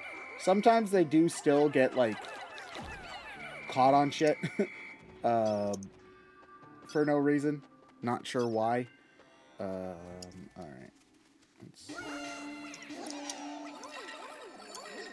Okay, let's leave somebody here so that they can pick everybody else up. Okay, so one of my favorite things that they added in Pikmin 3, and they thankfully kept in Pikmin 4, is the Go Here feature. So when you can split up your team members, and in Pikmin 2, it was a little bit cumbersome when you were trying to do that because you were trying to like split people up, but effectively what that just meant is that one person was waiting while the other person was doing stuff. You can use the pause menu to move your characters around while your other people are doing things, which allows for much more Dandori. Do I have to say Dandori now instead of multitasking every single time? Is this like? I'm gonna say yes. Oh fuck, that sucks. We're like gonna for, have a multitasking swear jar. You're not fuck, allowed to say it. fuck. So like, just as an example, like over here, I left Brittany behind here. And oh, I'm gonna do stuff, but I want her to come back to the onion. I can do that, and now I can do whatever the hell I want, and she's going to walk back towards the onion while I do my general shit. So I just think that's neat. What happens if she gets attacked? She'll freak out. But you'll get a message that's saying like, "Oh no, I'm being attacked," and that will be your cue to do something about that.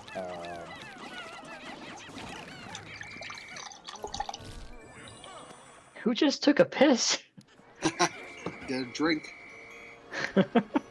I'm pissing on live TV. I need a soundboard.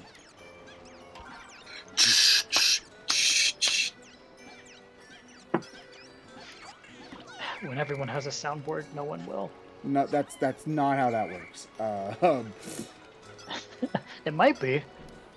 We just have to install a bunch of sounds on our Discord group because Discord has the built-in soundboard. It does?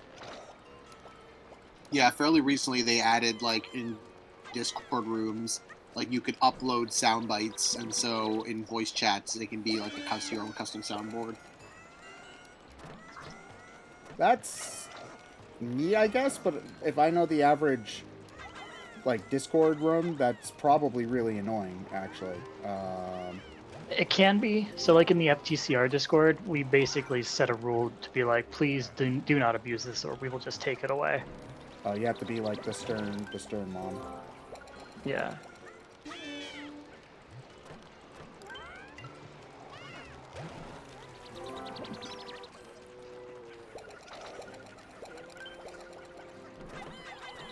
Okay, Steven, which Pikmin is the cutest type of Pikmin? Oh man, probably the yellow one because they got them big ol' ears. Not the pink one? The pink one have dead eyes, so no. Yeah, but they're okay, but counterpoint, A, they're pink, B, they have wings. If they had like the same eyes as the yellow one, then I'd say yeah.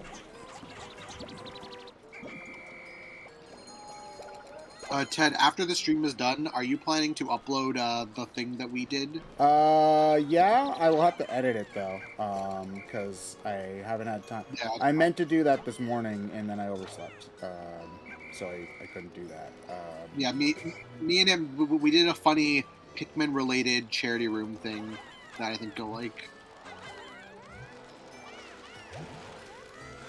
Ted, what if there were as many Pikmin as there are Pokemon types? Would that make you angry? It would make, I feel like it would dilute the gameplay a lot, but, you know, I mean, I think I've accepted the fact that there's now over 1,000 Pokemon, and I'm never going to remember them all.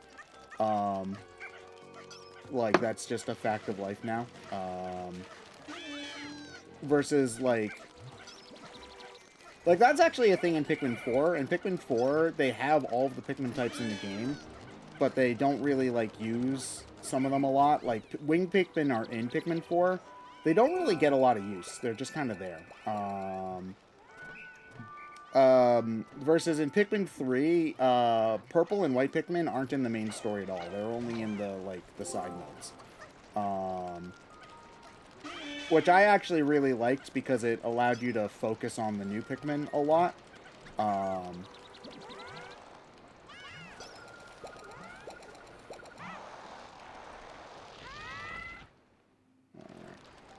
Yeah, I don't know how Pikmin speedrunners are able to do a lot of the things that they do. Like, they're able to get through huge sections of the overworld in like a single in-game day, and I'm like, how do you do that?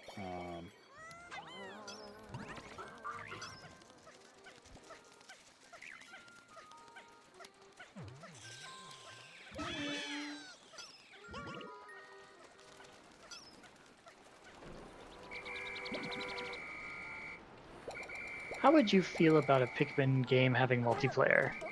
They do. This game has multiplayer, actually. It's something. Yeah, it's something they added in this version of the game, and it's really cool. And I kind of wish that they had kept it in 4. I understand that the way that that game is structured, it's not really as possible because they have the whole what's that thing called? Sorry. They have the Ochi, and so Ochi's kind of like a combination between a Pikmin and a Captain. So it doesn't really work in the same way. So I kind of get that, but at the same time, the idea of being able to play Pikmin multiplayer, like, just seems really cool. The multiplayer competitive stuff has always been pretty fun. Competitive? Yeah, like the bingo battle and stuff. Effectively, you're like just competing to see who gets the most points in a like little arena where like there's a bunch of shared items that you're all supposed to try to collect.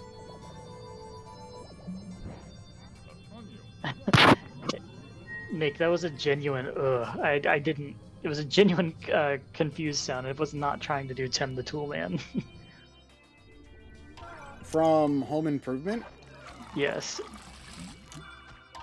I don't think I could do a Tim the Toolman. It's like the I can't. It's Yeah, I have not watched Home Improvement in a long, long time. that was better than mine, but it requires you to have to do the thing, like Yeah, like that. but also going from low to high. I can't do it. Did you ever play Home Improvement on the Super Nintendo? Oh man, did I? No, I didn't. It's bad, don't.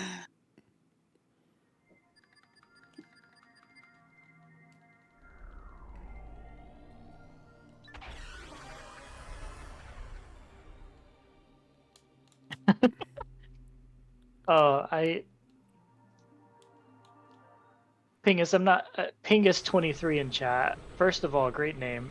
Second, I'm not making fun of you, but I love that you think that the Wilhelm scream is from Star Wars. It's used in a bunch of different movies, isn't it? It's I think it originated in some black and white cowboy spaghetti western film. No, not spaghetti western, just a regular western. Yeah, it was a cowboy. It was a western movie. I don't think we need yellows. So. I think most people heard it like in Star Wars because they heard it in Star Wars and they use it I think in all the Star Wars. So that's why Yeah, they it's like Yeah, one yeah. of those just like Star Easter Wars. eggs, Easter egg things that they just bring back for every movie. Yeah, and then other movies will use it as just a fun thing of like, oh hey, let's use this too. Do they use it in like the TV shows for Star Wars, like Mandalorian and stuff?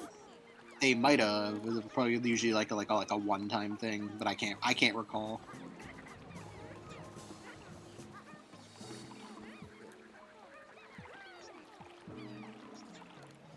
I gotta say, it is very weird playing this game and intentionally skipping stuff. I was talking about this before, but like, there's a bunch of fruit that I'm just not getting for the sake of time, and it's really weird not doing that.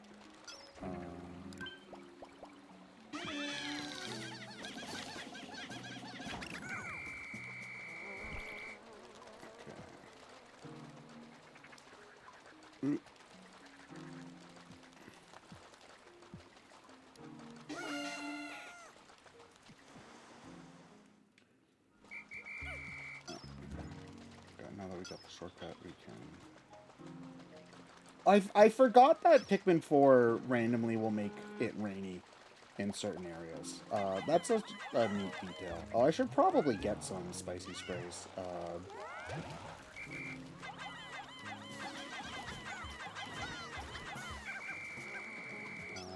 Yeah, we'll have some red spicy spray. I'm also gonna have to get used to not just having spicy spray handed to you, because in Pikmin 4, by endgame I had like 40 something spicy sprays available, and I have none by this point in Pikmin 3. Raffles in chat says Ted should make it rain by killing all of his Pikmin. Listen, I don't need to fake having my Pikmin die.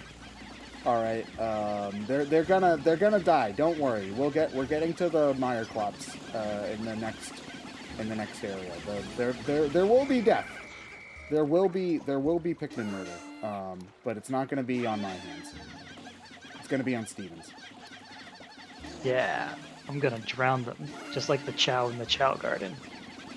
Oh, you commit Chao murder? Okay.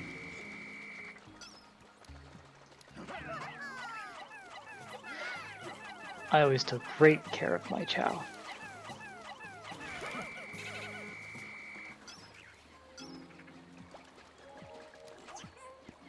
I never did a lot of the Chao Garden as a kid, but that's because I didn't understand how it worked.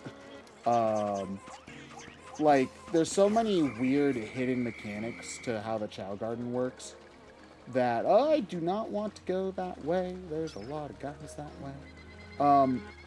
There's a lot of weird hidden mechanics to the Chao Garden that you just kind of can't figure out unless you're using a guide.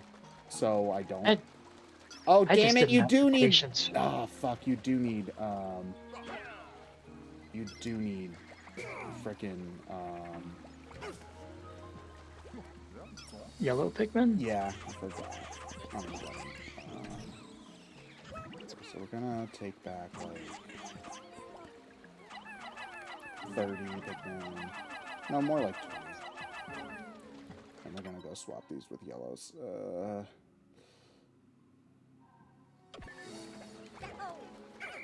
It's okay. I think there's still stuff that I can do over here anyway. So I don't think I'm, like, completely wasting time.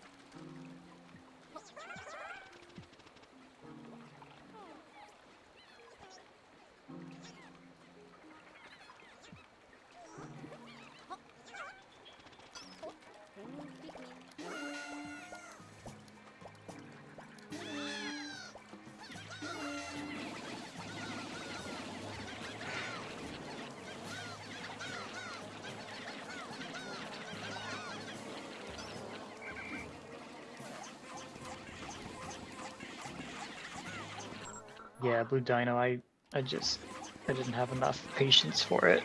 I didn't understand the karate or the racing. Stefan, however, is a big fan. Big fan of the Chao. Oh, he would talk about it, but he has stepped away right now.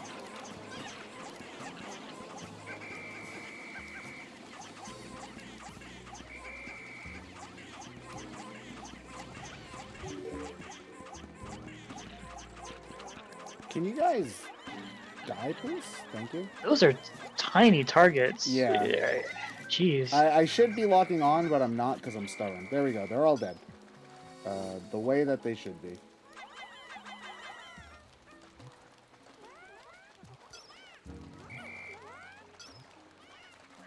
Oh, AE is asking me to speak in Stefan's place. Okay. I love Kermit.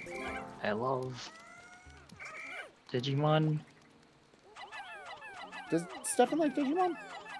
I think so. Maybe. I know Chris does.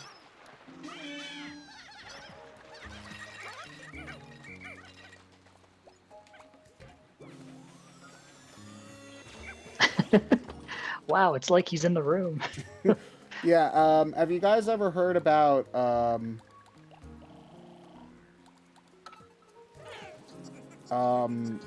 Sonic comic. It's pretty great. Which one? There's a lot of them. Ian Flynn. That's a thing I know Stefan likes, is Ian Flynn. Oh, right, yeah, Stefan loves IDW Sonic. So much that he started a little show on our channel. Aw.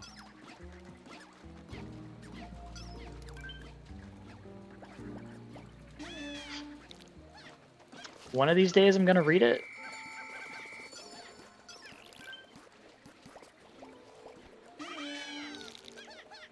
Read IDW Sonic? Yeah, one of these days I'm gonna read it. Yeah, the only Sonic comics I've read is on the Sonic Mega Collection, where they had those like 3D Sonic comics. That was like a neat. The Sonic Mega Collection was a neat like bonus kind of thing. Like it had a lot of cool bonus stuff that I feel like you don't see in some compilation things. Like just to make fun of Nintendo for a moment. Oh wait, no. That's the one that has enemies in it, and we don't want that one. Like if we make fun of Nintendo for a minute, like all of the Mario collection stuff for like all the various Mario anniversaries, pretty lame, all things considered. You didn't like 3D All-Stars? Well, no, in terms of like the bonus features and stuff. In terms of in terms of like the actual like yeah, having those collections, like having the games in the collections is nice, but like in terms of bonus shit, there's really like nothing of substance there at all. Yeah, Sonic generally does a better job of that. They could do... It's funny though, because like there's still so many other Sonic things that they could have added to their collection. They added a lot, but it's like, oh, but there's so much more. Yeah, it's also just funny because like it's not like a oh Nintendo doesn't care kind of thing, because if you look at other properties, like if you look at Kirby for example, the Kirby collection's sick. Especially like anytime they do Kirby anniversary stuff, like it's a fucking bop every single time.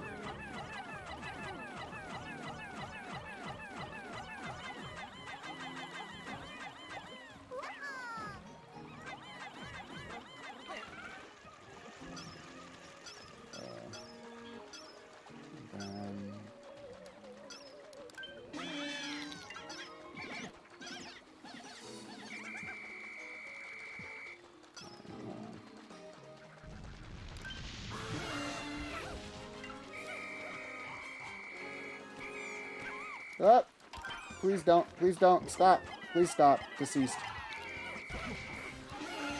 Oh no!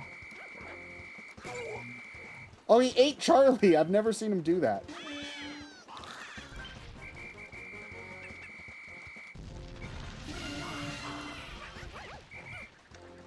Oh my god, Charlie just got bored. Do you have to say it like that though?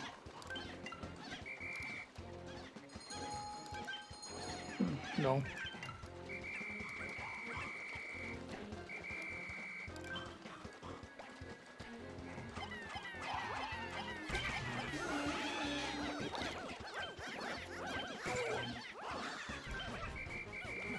Jeez.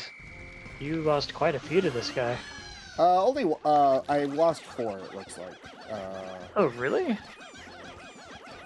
Could have sworn I saw way more go in his mouth. So that's the thing about Pikmin. Sometimes Pikmin will like be about to be eaten, but until you see the ghosts, they don't count as dead. You can interrupt attack patterns. So they'll be like chomp, chomp, chomp, and then you stop them before they actually swallow, and then the Pikmin will pop out safely.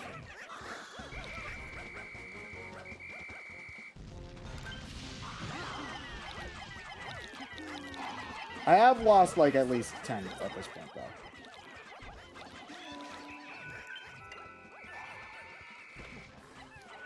So what is your strategy right now? What are you trying to focus So, on at this moment? I'm trying to get to the boss. This is a shortcut that leads back to the base. That will save time in the long run.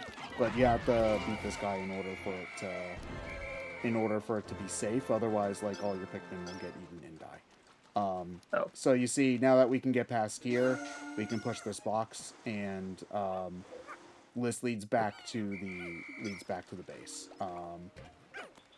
So it's a much safer route now.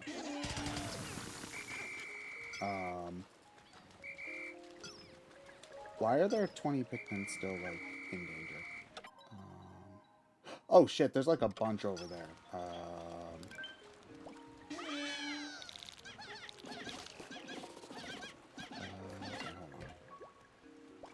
Okay, hold on. Let's see.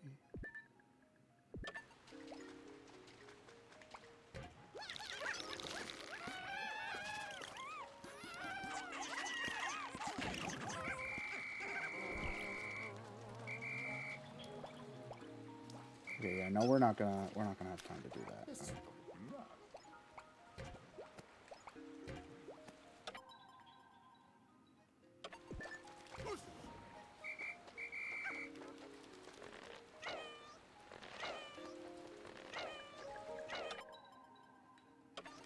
Wait, why are you here? I told you to go the frick over the frickin' frackin' over. Okay, hold on a moment.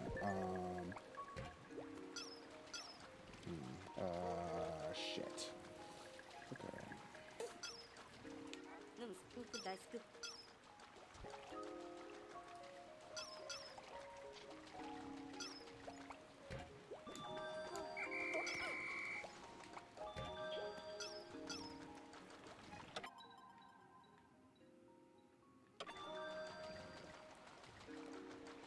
I don't want to leave 8 Pikmin behind. And dying at sunset sucks. Man. No, they're gone. Maybe if I like.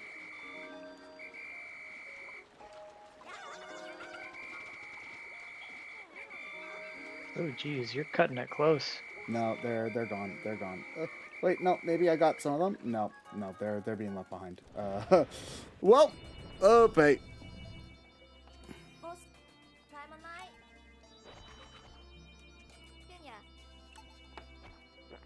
Okay. Okay. Well, I saved some. Apparently I got 2 of them before they got eaten. So that's something.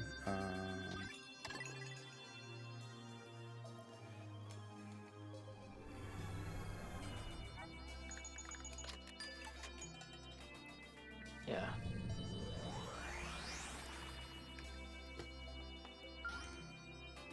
Yeah, so currently, Pikmin died, blame Louie. Thank you, Jerfuck. I appreciate it. And I've got an hour left, but I'm pretty sure I should be okay to finish, because I only need, I think, 1 more day on this area, 2 more days in the next area, and then... Oh, maybe. It'll be close.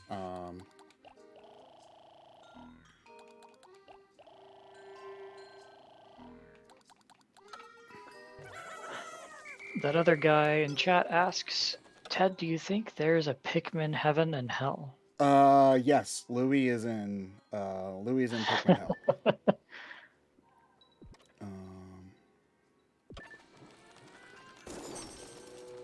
Fuck Louis. Can we get a fuck Louis in chat, please? Yeah. Fuck Louie.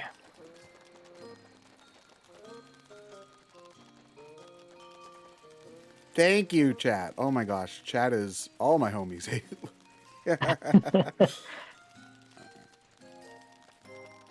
What exactly did Louie do? He's eaten the Pikmin.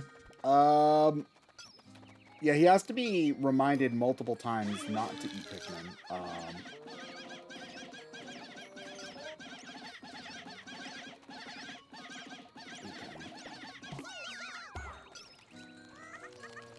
Okay, we don't need like 30 of you guys playing for that.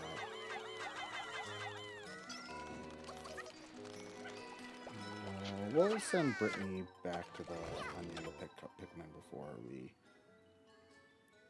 Oh god, Pikmin 4 confirms that even Louis knows he shouldn't eat Pikmin. Pikmin 3 did that too. Pikmin 3, he said if you go to like if you do like the Olimar story, he says, I can't eat the Pikmin, and he sounds real dejected. While you... Where the hell is Alf? There we go, thank you.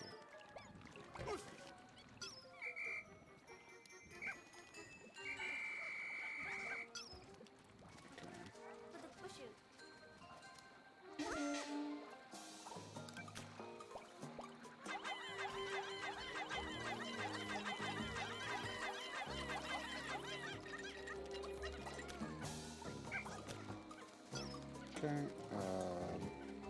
Louis commanded a final boss at least twice? Is that true? Yes, that is true. What? What's with this guy? Just wait. You're gonna see what happens in this game. Please don't die. Red Pikmin, thank you. Okay. Almost had a red Pikmin jump into the water and die there, but thankfully that did not take place. Is there any more?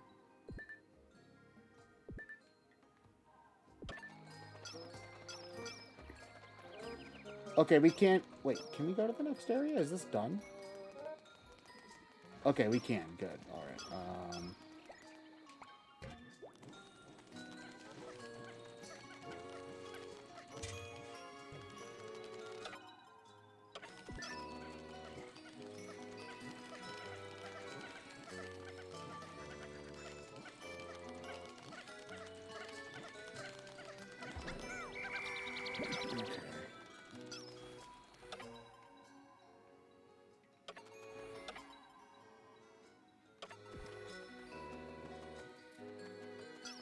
Yeah, a lot of the talk about Louis is there is some Pikmin 4 spoilers, but again, Pikmin 4 is also weird with the story because they like retcon certain things about 1 and 2 story with it, and it's so bizarre. I am curious to eventually play it because I'm like, oh yeah, because I hear that whole slight reboot-ish, but it's like they still kind of reference the original stuff. So I'm like, Yeah, I kind of want to. it's very weird how they do it.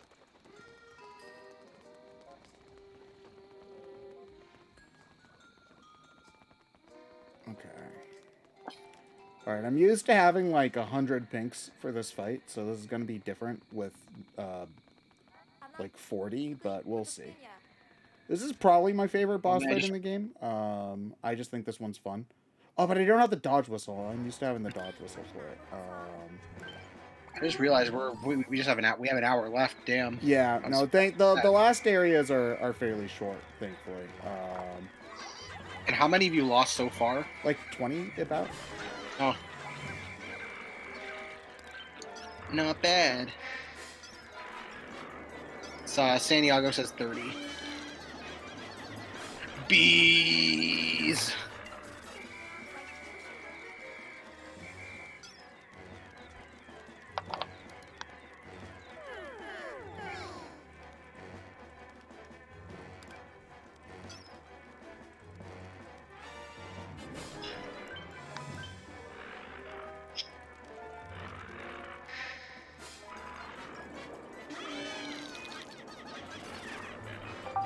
Ah, who's that? Hey, you guys didn't know you're in the waiting room, right? What? You did it again! Why aren't you? Oh. Why aren't you? What? Why aren't you? Look. You're in the waiting room, not the streaming channel room. Oh no! We need to test shit. Well, then test Oh it in the no! streaming As if channel you room. could go into the stream channel. I don't want to. I moved them. They're in this.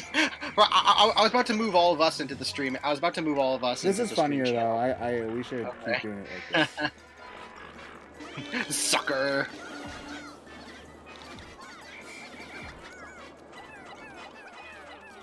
The boss is pathetic as long as you designate a captain as a decoy. Why? For some reason, the Pikmin aren't, like, charging it, though. Oh, it's because you specifically have to be locked onto it for them to do that. Okay. That's weird. Alright. Yeah, we'll throw Charlie into the...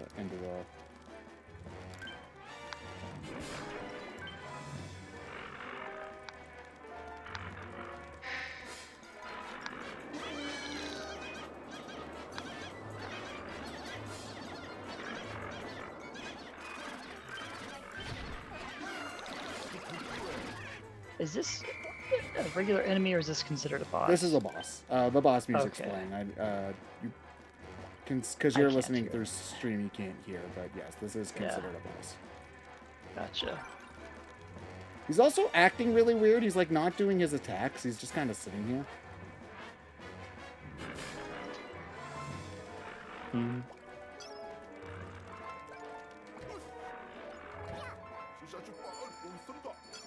Nick says, sounds like the charity room to use the wrong channel. Sounds like a lot of...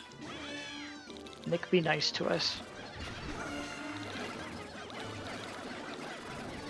Nick, more like stick. I don't get it. Same.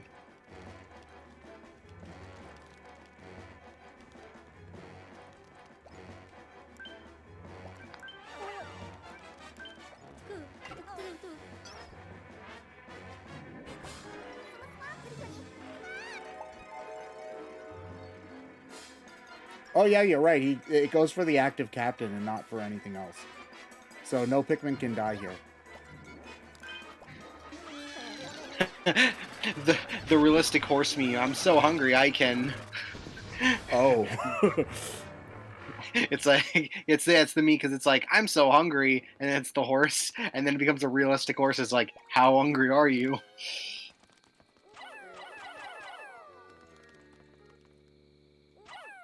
Oh man, we got $15 from the Crazy Even. Time to send bees to the other Discord chat for the other runners to play with. Pocket bees. Pocket ease. Okay. Hold on.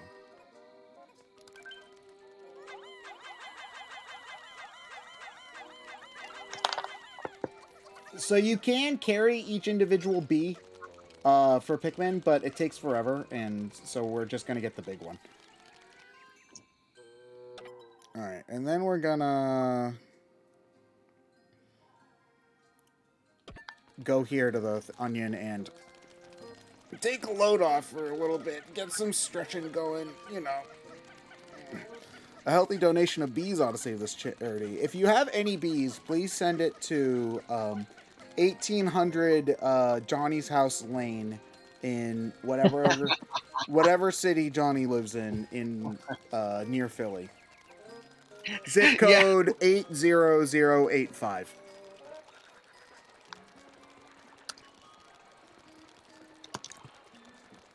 Okay, Ted.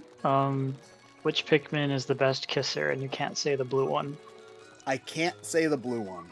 Okay. Yeah. I think the blue one would be... So the blue one, it's not a mouth, they're gills. So, Okay. like, would fish kiss with their gills? Because that's where they breathe. No. Okay. I love that. So not white, because white Pikmin will, like, dissolve your face.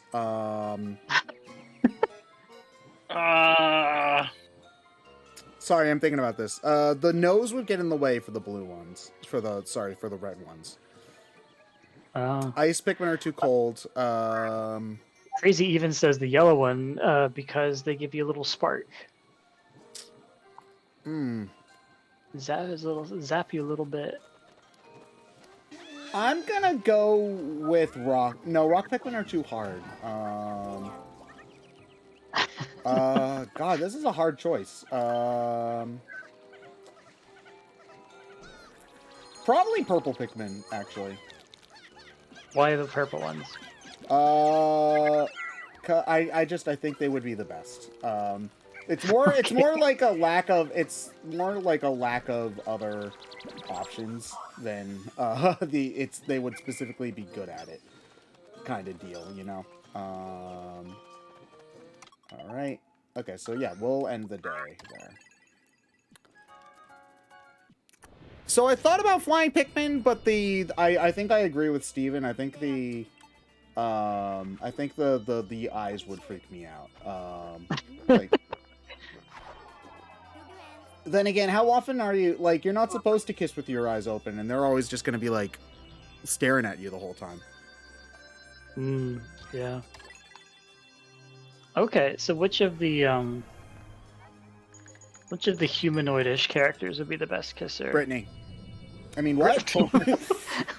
So no, instant. I don't. No, I don't know what. I don't know what you would even be talking. Nope, no, I did nothing. Wow. Brittany the geek girl. Don't you? No, Brittany's not the geek of the group. Alf's the geek of the group. Brittany's the sassy, I don't take shit from nobody of the group. It's been a while since I played Pikmin 3. Why are Olimar and Louis here again? They were just looking for treasure. Oh. Oh yeah, so this is also why Louis is the worst. We save his life, he steals all our food and runs away. He steals all your food? Literally all your food. You start the day with no food, period. Oh my god, he's the worst. He is the worst. I'm glad we all agree on this. I mean, like, there is the implication that he's controlling the final boss in Pikmin 2. And it's basically straight up said in Pikmin 4 that he is.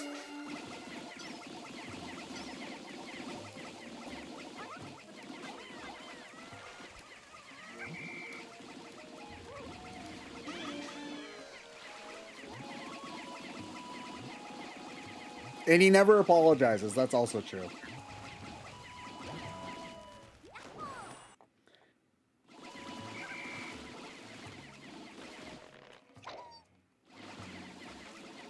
I don't know if it's like I don't know what it means that they made the Luigi analog in this series to basically be like because it's like to make him like a coward sociopath.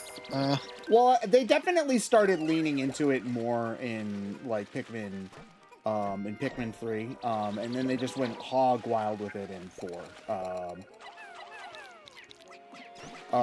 Is also the thing, because in like Pikmin 2, it's one of the secrets is supposed to be that you find out is supposed to be that Louis was actually the reason why the company went bankrupt, because he ate all of the carrots that they were supposed to have sent as an order.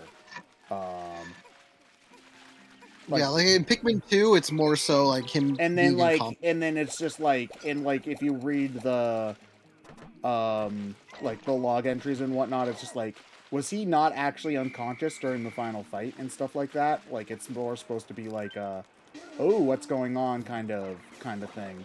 But in Pikmin 3, they just like lean into him being the actual worst.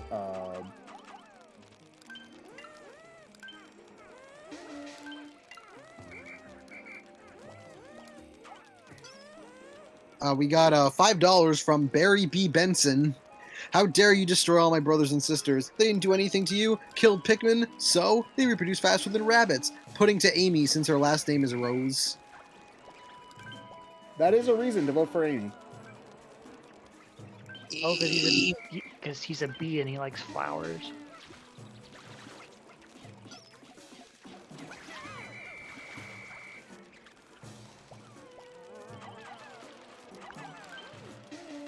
Oh, wait, they can jump out of the water. Shit. Hold on.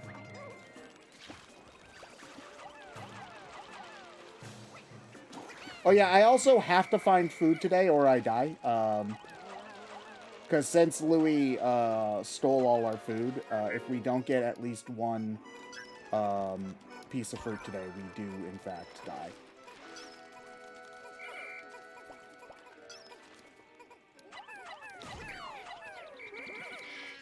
Dang, so they can't go one day without food? No.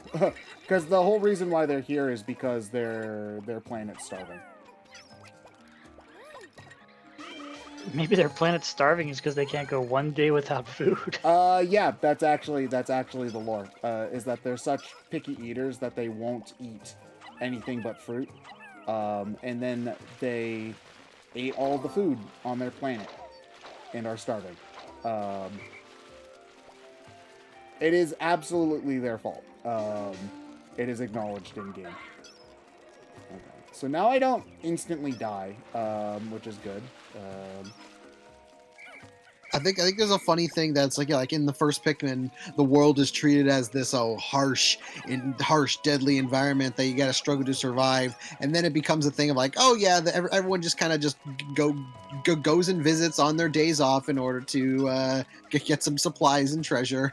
Yeah, no, they definitely. The games definitely started getting more lighthearted in the sequels, which isn't necessarily a bad thing, even. I said leave. No, I said leave. Thank you. Jeez.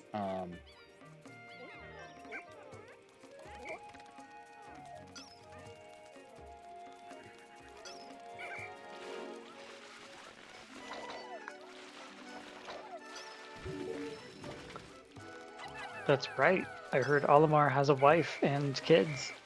He does have a wife and kids. The memes I've seen recently is that his wife is terrible. Is that accurate? I don't remember his wife being particularly terrible. Like, I think, like, there's some, like, mail entries you'll get in 2 where she's, like, annoyed that you come home and then you immediately leave to a new job. But, I mean, granted, I would be annoyed at that, too. I don't remember, like, any specific lore that said that, oh, Olimar's wife is the worst. From what I remember, he's like a, he's a loving father and husband. Like, that's all the lore I remember. But, you know, Yeah, she just wants you to hang out with the family. yeah, because in Pikmin 1, you literally are like, you crash land on a planet, and then literally the second you step home, you find out that, oh, you need to go back. And it's like, excuse me?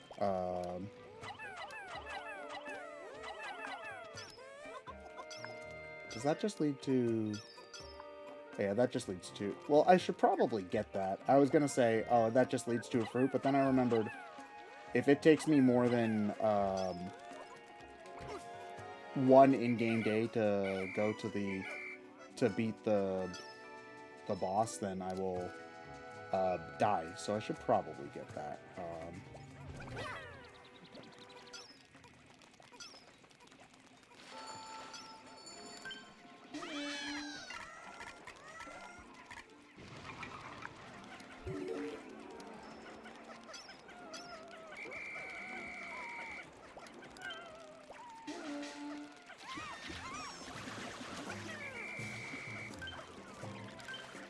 We got $5 from Ian Bow.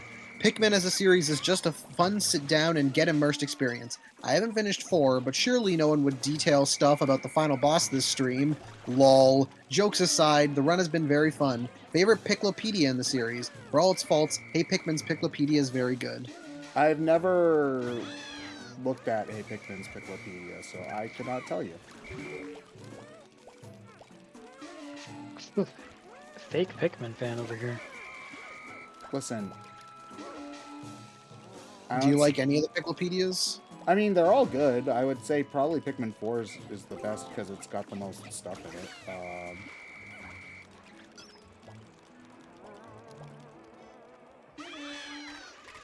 it. These little fish are doing a lot of work for charity. Yeah, they are. They're annoying assholes, actually.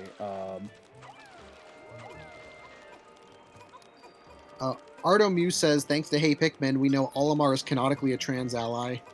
Oh, that's good. When does he do trans? What does he do in Hey Pikmin that's trans stuff? If Ardo Mew would love to share, like, at the chair in the chat, I'd love to know.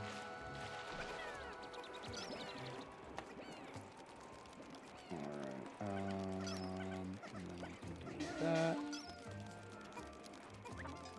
Olimar finds out about an enemy that undergoes sex changes and goes, "Huh, I'm surprised, but why should I? Nature can do what it wants." Aw, that's sweet. It's like how in the Frontier, it's like in the Frontiers egg memos, Eggman respects pronouns.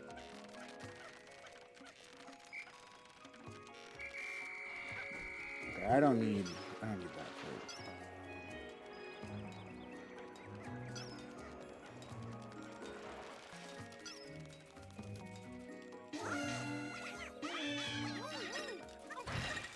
Oh god, I forgot this guy was here. Maybe I can distract it by going this way.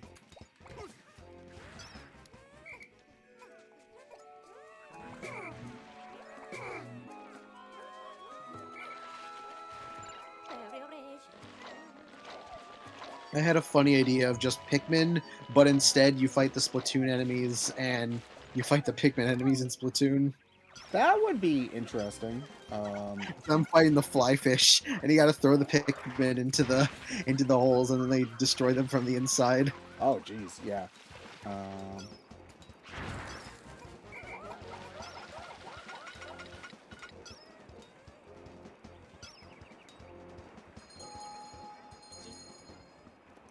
yeah, we gotta get. Even though we had people that had no idea what they were doing, the Salmon Run stream was fun. Yeah, the Salmon Run stream was fun. I'm so glad I won. Did you though? Yes. Nobody even donated for you to win. So. I donated for me to win. Actually, no, I didn't. That's a lie. No, you didn't. That's a lie. You can donate this to retroactively go to you winning yesterday. No, you can retroactively be like, okay, I donate $100, and with that, I decide that I won the Kirby race. No, apparently I'm not allowed to say that I won the Kirby race. Oh, okay, whatever. It seems like you guys are making up a bunch of fake rules. I think this is one of our best inventions. At the end, people can just donate for who the winner is. Yeah, I'm scared for Unleashed because I'm like, I gotta deal with this bullshit. Well, you see, it's up to. It came up when Kevin said, "Hey, how much do people have to donate for you to wait 2 minutes?" Yeah. I was like, "Yeah, $20." And then I forget if it was Kevin or me or someone who basically came up with the idea of, okay, Chris, if we get to $9,000, you win automatically. Yeah, and it happened at the very end of the race. Man, you know, Chris, he's just a master at Sonic 3 Blast. I don't know what to say. Like, his skill is impeccable. I think we should just keep doing it. It's really funny. Ted is that video game boss that you beat in the game but lose to in the story. So I would love to be that boss. Like the boss, yeah. My least favorite thing about those kinds of bosses is when they like you win in the fight and then it's just like some sort of random bullshit that causes you to lose afterwards. Versus like, I'm okay with the kind of bosses where it's like, oh, you like start and you have to do a certain amount of damage to win.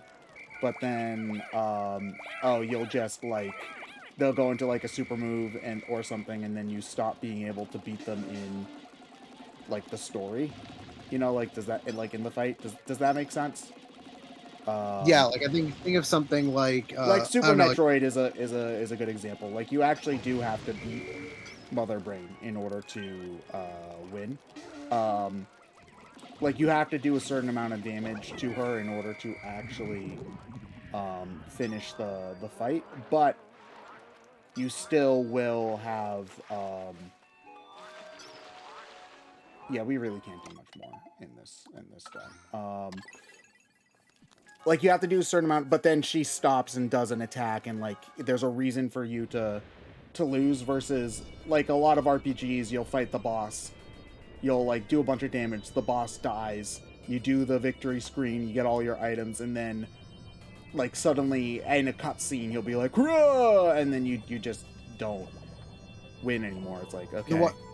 The ones I always think are the ones where it's like, oh, it's set up like a fight, but then you try throwing your attacks at it, but like all your attacks do no damage, like that kind of thing. I prefer it when they do something interesting gameplay wise with it.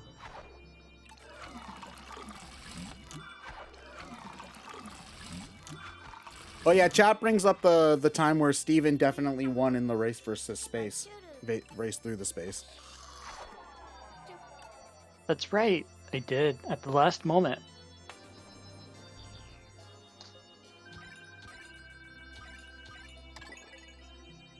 All right. Day 10. Is that 33 Pikmin lost? I believe so. Total. All right.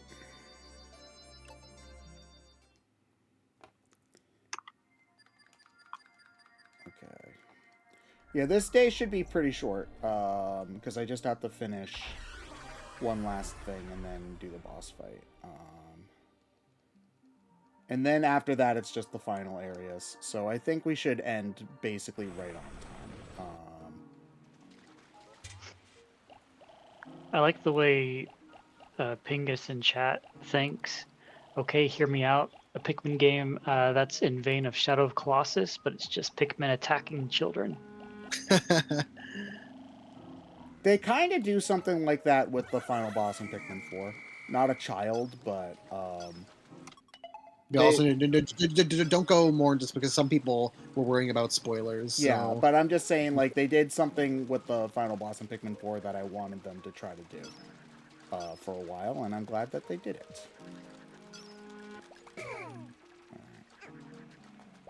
Out of here.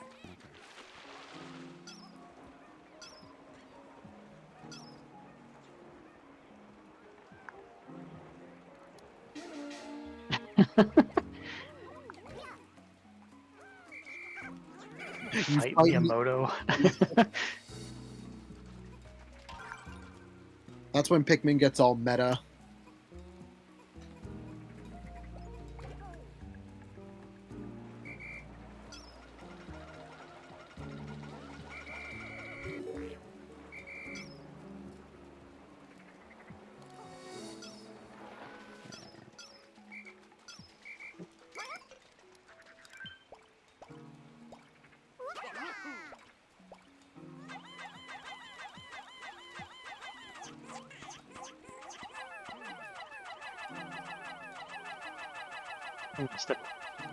No worries.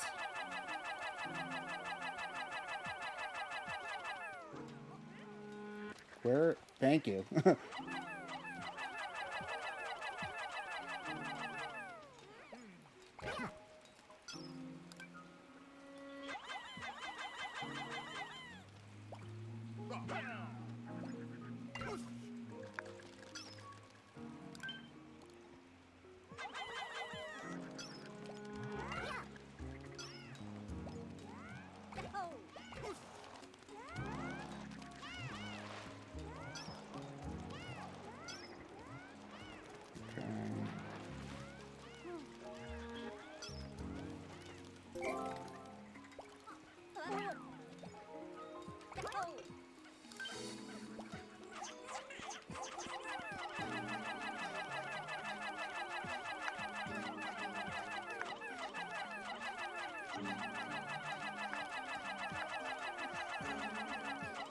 I'm mashing as hard as I can. Ah! You're just throwing so many of them. I also love that it's like they literally just teleport like to you, just like boop boop boop boop boop boop.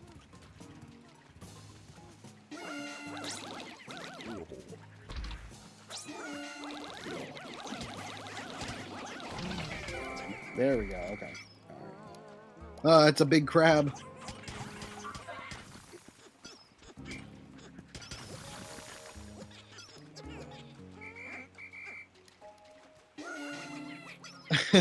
If you think about it, Pikmin is a very fun game to lose in if you're into vor.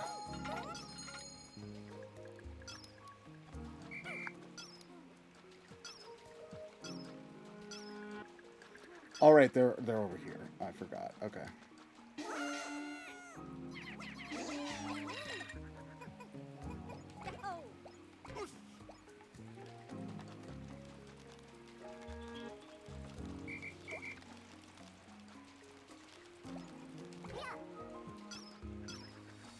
Guys, look, it's the Smash stage obstacle. Oh yeah. Where the hell are the rest of the pieces to this stupid bridge? Oh, they're in the. The bridge is basically done, but it's like, no, we need No, two there's more a bunch tiles. in. There's a bunch in here. Oh. I'm tempted to just forget about it, but we do need the bridge to be finished in order to get Louis back. So.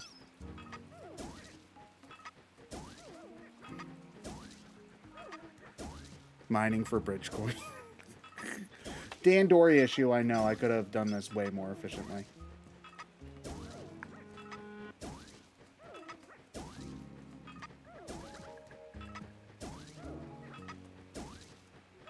I do have 100 Pikmin in there by the digging, for the record.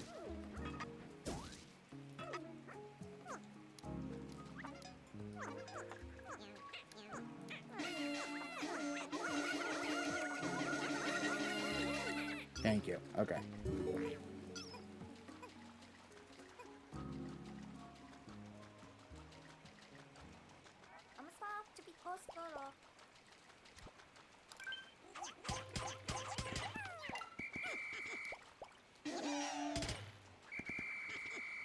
Oh, I should have brought. Okay. You know what, actually?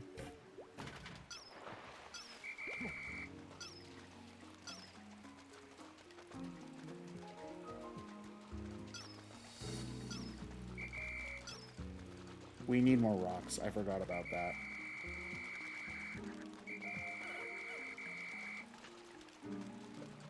And it will ultimately save more time to do it this way. And get a few more rocks.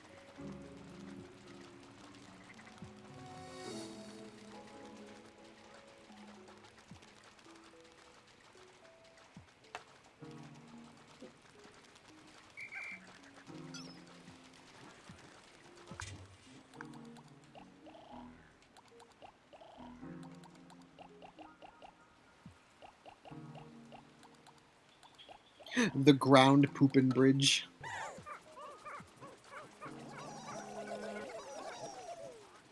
All right, there we go.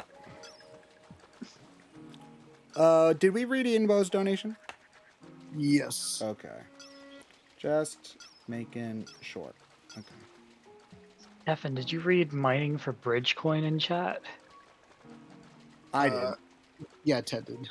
Okay, my god, that's amazing.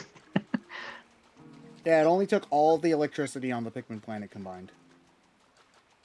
But you see, at least bridge coin is a physical object in this game. Yeah, it's fungible.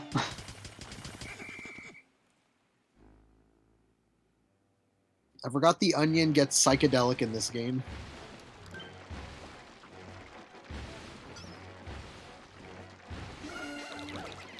Oh, it's a big guy.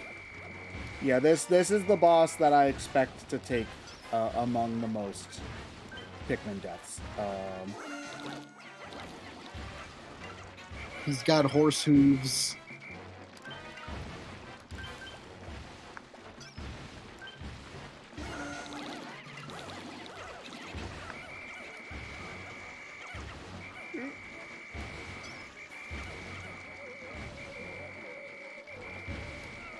Yeah, he's already killed 7.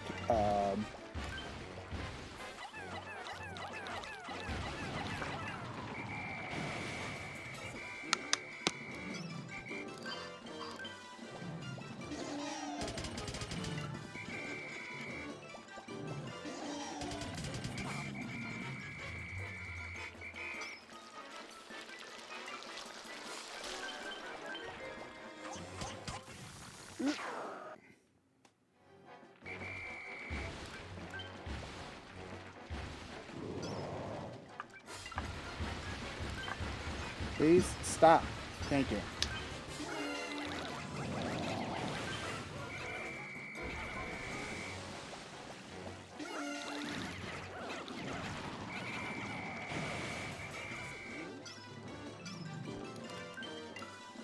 Have the onions ever looked like actual onions? Yeah, they look more like actual onions in Pikmin 4. Okay.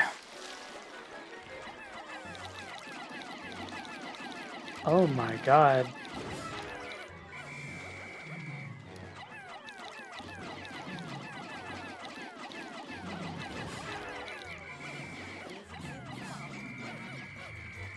Please don't, please don't, please don't. So can this guy just like eat all of your Pikmin in one fell swoop? Pretty much, yeah, if you're not careful. Oh god.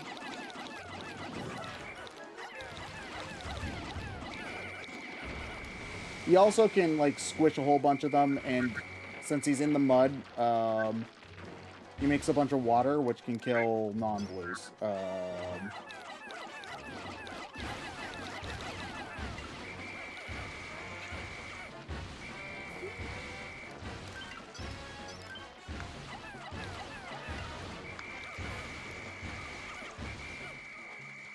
I would say he's the easiest boss to lose a lot of Pikmin to all at once. I would say that the final boss, you're going to lose more Pikmin overall, but you're never in danger of losing, like, 20 or 30 at once. You are with this guy.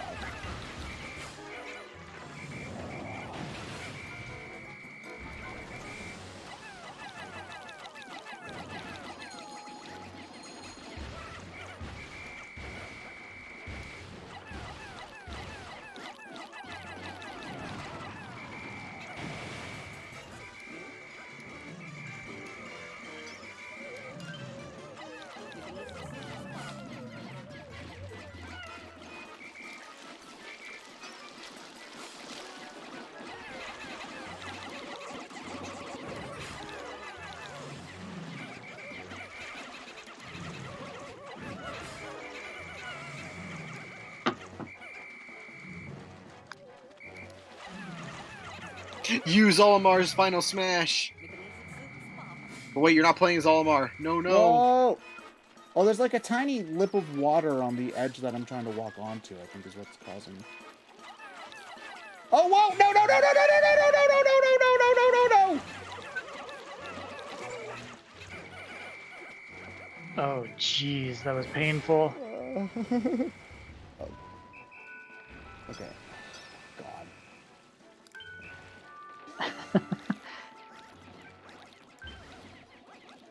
I guess you forgot about his pattern. I forgot that he does it twice in a row, yeah.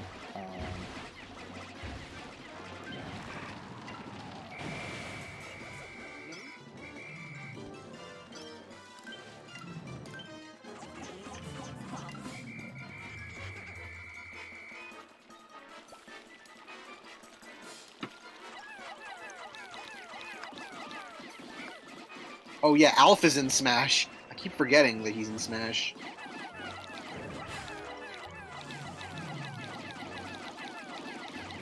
Oh, we got him.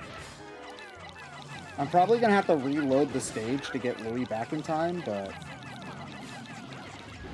other than that, I think we did fine. Yeah, okay.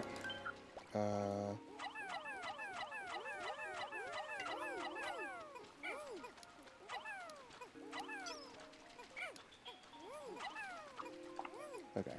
Actually, no, we could probably make it.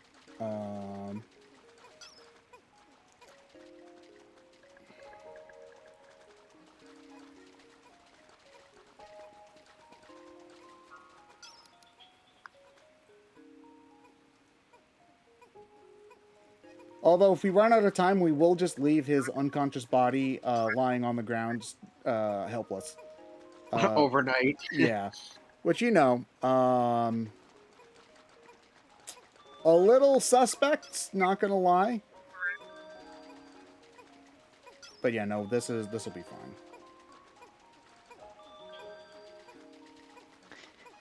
AE wants to know if, so far, you're doing better in this run than last time, or worse? I think overall I'm doing about the same.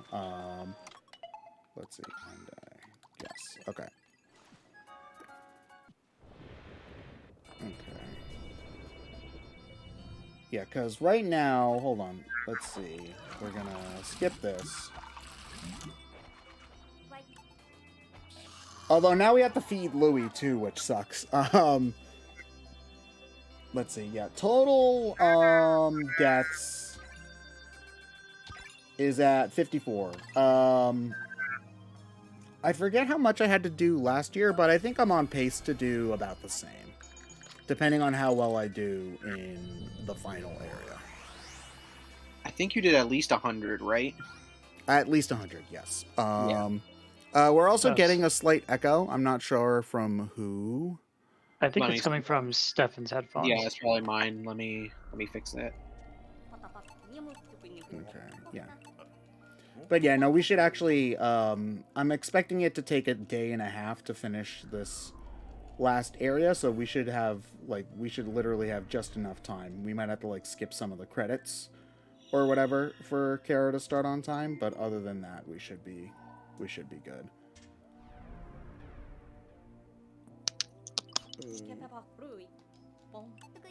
Is it still sound like a robot? I think No. we're. Oh No. yeah, I also love we tie up Louie and leave him floating in the spaceship, which is also great. It was just feedback. Australia. Okay.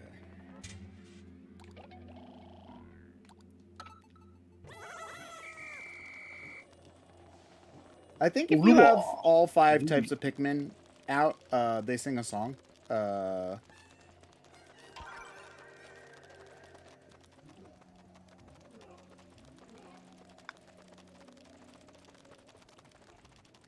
All right, there's the Plasm Wraith, that piece of shit.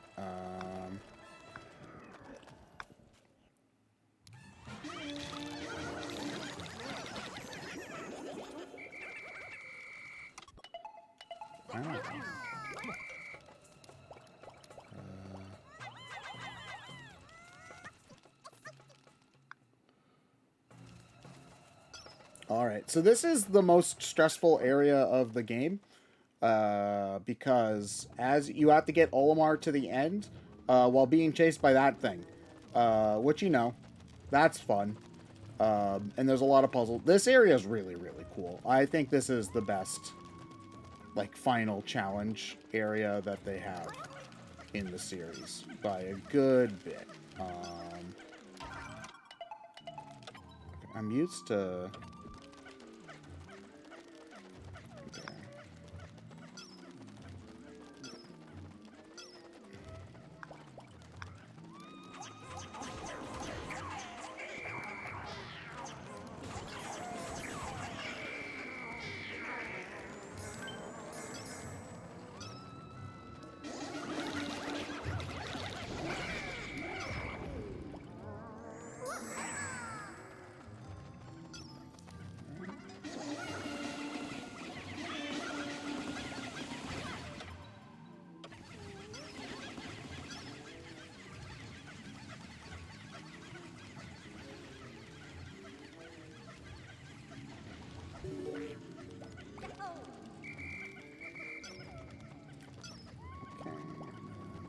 So what's the trick to defeating this boss? Well, this area is, it's this part, we're not at the boss yet. It's like a little challenge, like, segment first. We have to, like, so Brittany, will always, the Pikmin carrying Olimar will always, follow Brittany. And so you have to move her around in order to lead the Plasm Wraith away, basically. So it's a matter of, like, multitasking, both manipulating where the Plasm Wraith is and where it's going, and also, like, doing the puzzles you need to do in order to actually get out of the dungeon.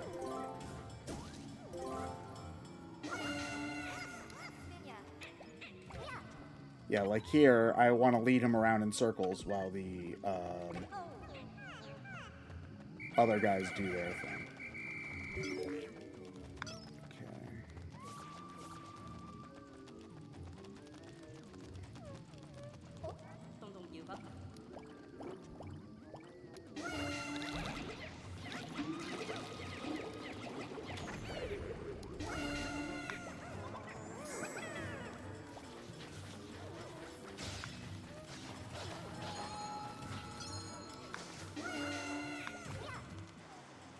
Joma in chat says, if you let the Wraith have Olimar, the day just ends.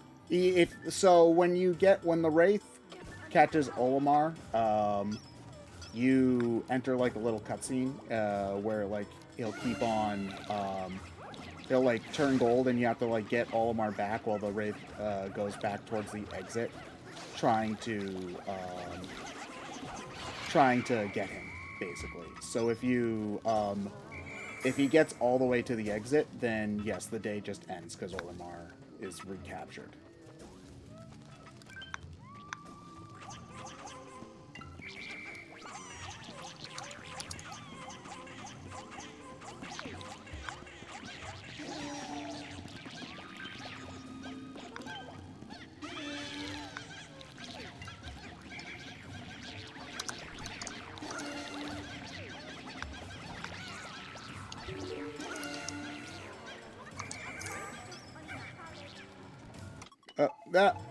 And also, yeah, the game will generally tell you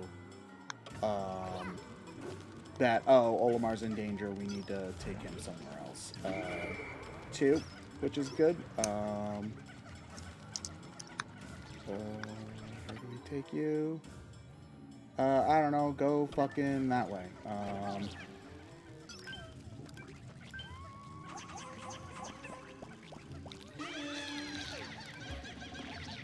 So it looked like the Wraith wants Olimar because he's got some sort of ship part. Yeah, they don't really ever explain why the Wraith wants Olimar. He just kind of likes him a lot.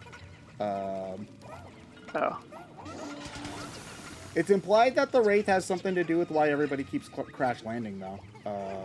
Oh. Yeah, but they never... Ooh. Oh, yeah, the Wraith can also, like, catch Pikmin. I will lead you there.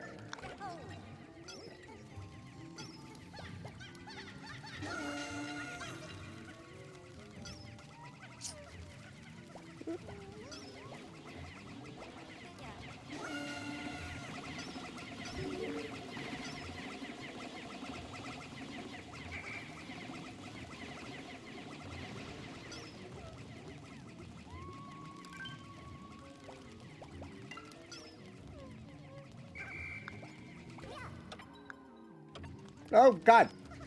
Ah.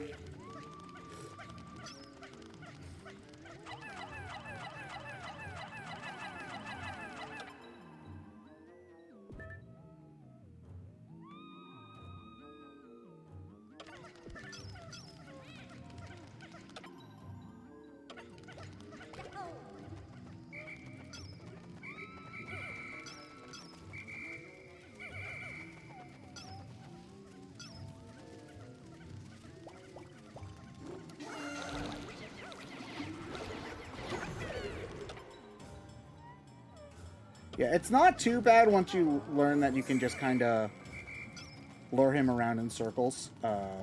It gets pretty manageable. It's just a matter of, like, keeping an eye on that.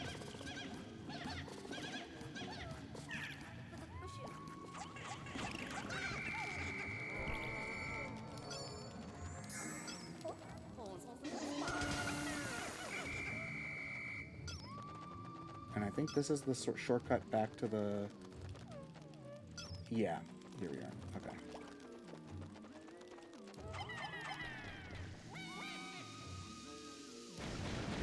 Okay, good. And now, because this normally takes me at least 2 days in game, I now have the shortcut to start here.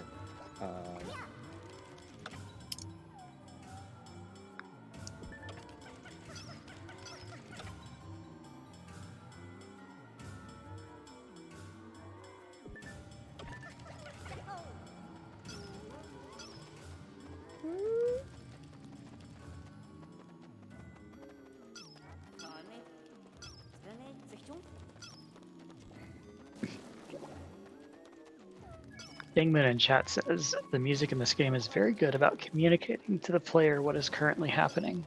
Oh, yeah. If you've ever watched Scruffy's video on it, he did a really good video on the music in Pikmin, the music in Pikmin 3 and why it's so well done.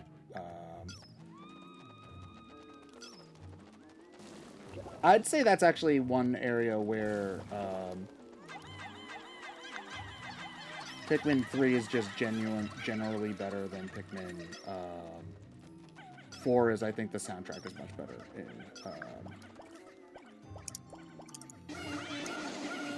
3 than 4. But that's just me. I know music's subjective, so.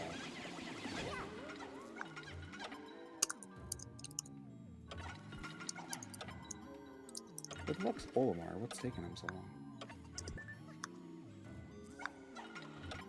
Is he... Okay, he is moving. He's just being slow as molasses. Okay. Right.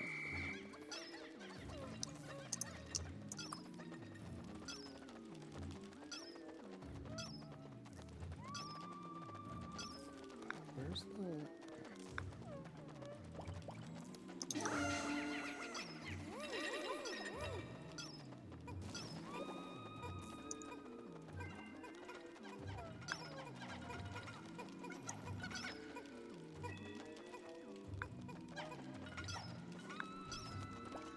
Okay, there we go.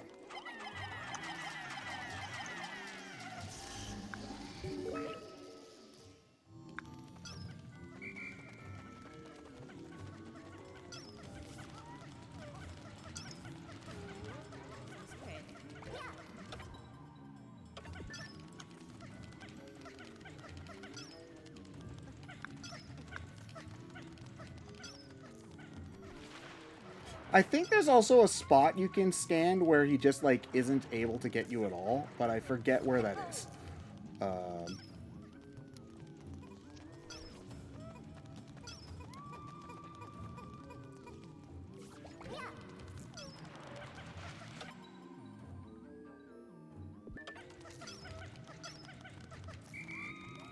Is Brittany the only one who can do this? If Brittany gets knocked out, then you can, it'll go to, I think, Alf and then Olimar. Not Alf, then Charlie, I believe.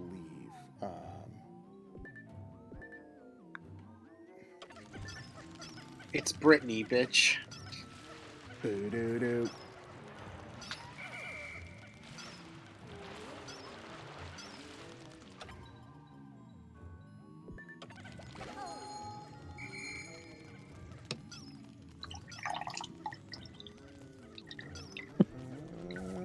Definitely. Yeah, just finishing the last of my Oh, juice. why are you going this way? Why are you coming this way? Why? Why would you do that? Oh my god. I'm surprised you heard it, because I did that on the other I was, like, away from the microphone doing that, and you still heard it.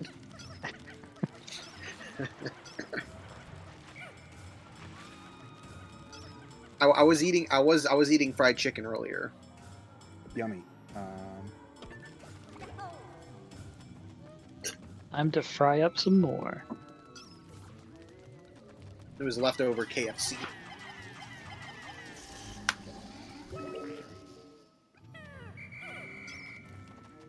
Do I have enough?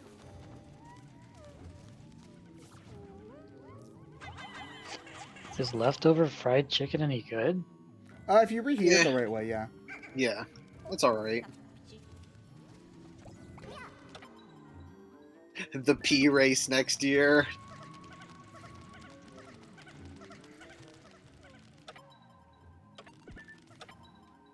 Wait, what's a pea race? You race to pee the most? P speed running. Oh god, The you're not peas- supposed to push. You're not? No, you're supposed to... Are you joking or... You're not supposed to push when you pee. You're supposed to just... Look, we'll play Dude New Up forever, and we'll just do the pissing minigame. I think I would win like a... No, that's TMI.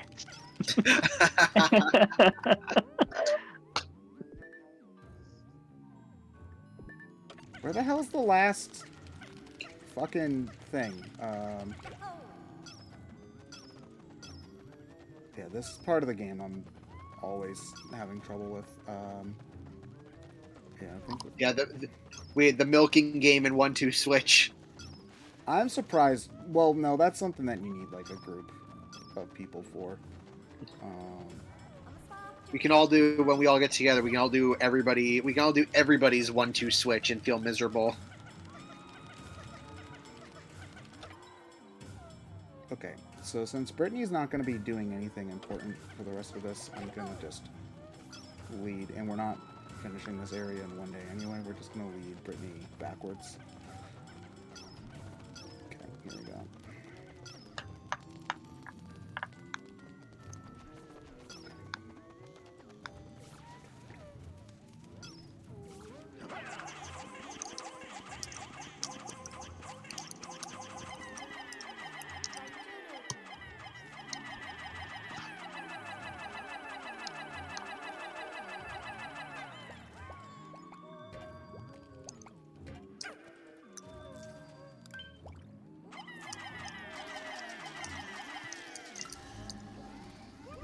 There we go, okay.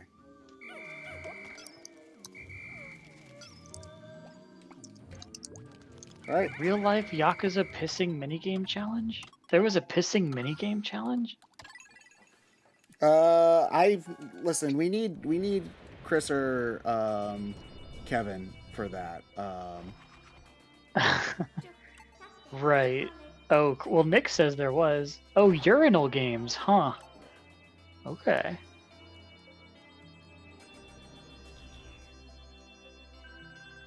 Oh, was Olimar left behind? Yeah, because we didn't do it in one day. All right. That's why I unlocked the shortcut though, so that we'll be able to finish it on day 13, which was about roughly how many days I thought it would take.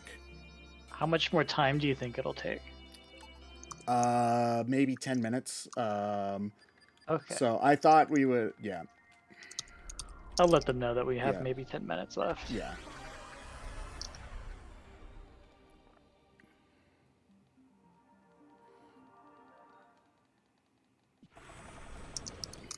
Okay. Yeah, because we were at the very end of the challenge, of like the challenge area, and then the only thing after that is the boss fight. All right.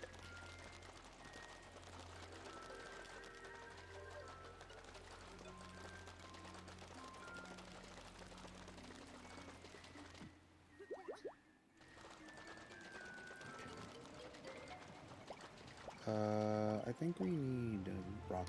No, I think we need red Pikmin at least, actually. No. Okay.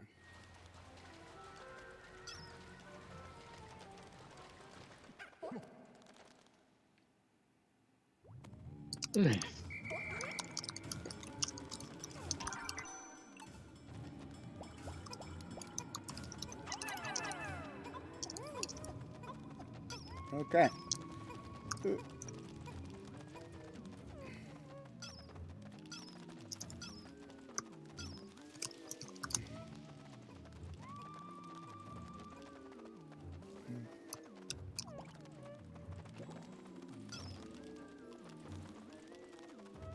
I think we might just be able to outrun it the old-fashioned way.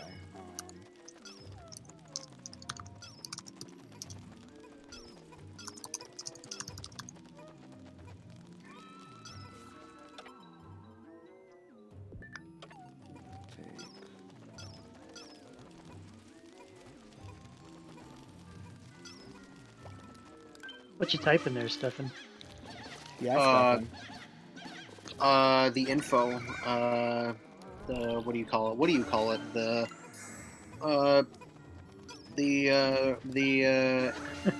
donation. The donation info.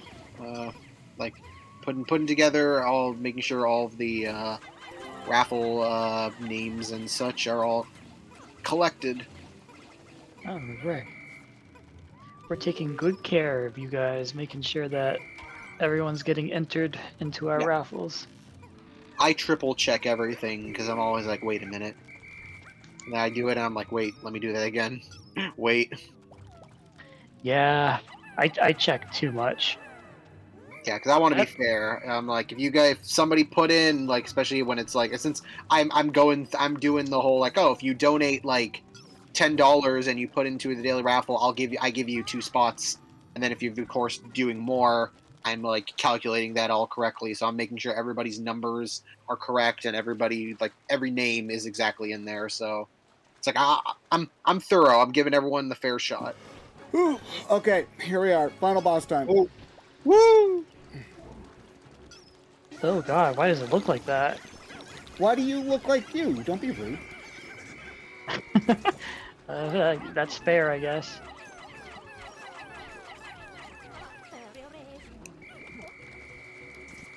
Yeah, but What is it? in order to kill it, you can't just hurt it. You have to. It will when you hurt it, it will flop off lobs of plasma like that, and then you have to eat up the plasma in order to actually hurt it. Oh, you have to eat this boss. Well, you don't eat it, but you have to like break all the little bits, Ah. and then it'll suck them back up if you don't. So, yeah. And you need to use all 5 colors because it has elemental weaknesses of all the types. Well, this reminds me of the Spirit Temple boss in Wind Waker. You know, the one where you fight the ghost and he breaks up into smaller ghosts and you gotta defeat all the smaller ghosts. I told you I never played Wind Waker.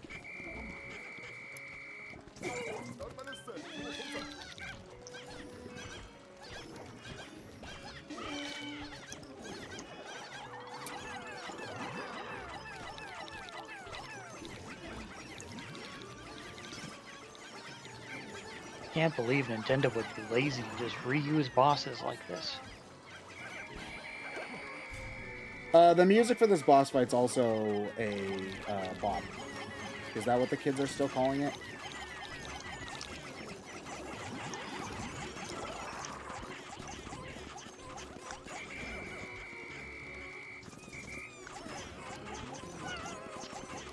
A 100 rock Pikmin makes Deathless Plasm Wraith a joke?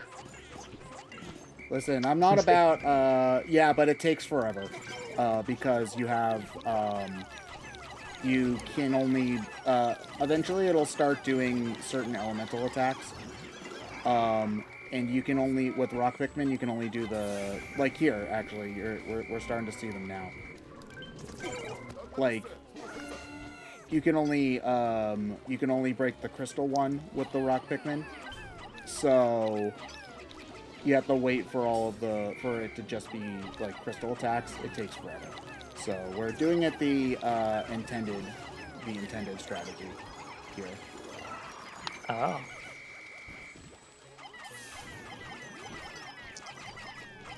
Is the boss getting smaller? I can't tell. Yes, they mentioned that as it spews out more goo and you break apart the goo, it's getting smaller.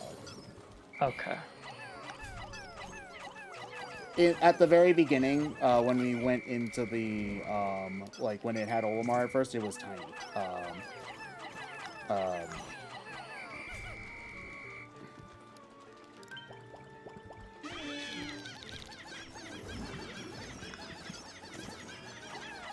What's like the lore of this boss? Like, what is this thing and why is it doing this? It wants Olimar.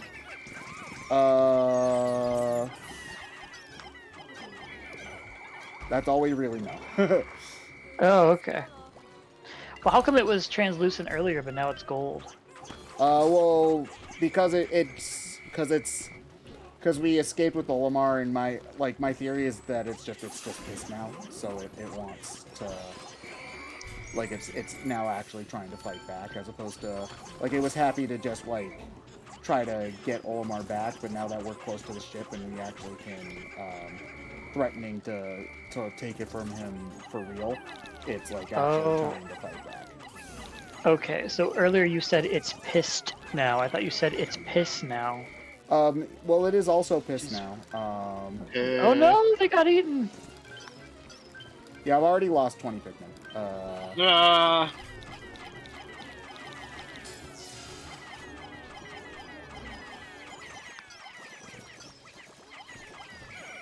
I believe in you. Get that bread. Get that bread bug. The piss wraith for Pikmin 5.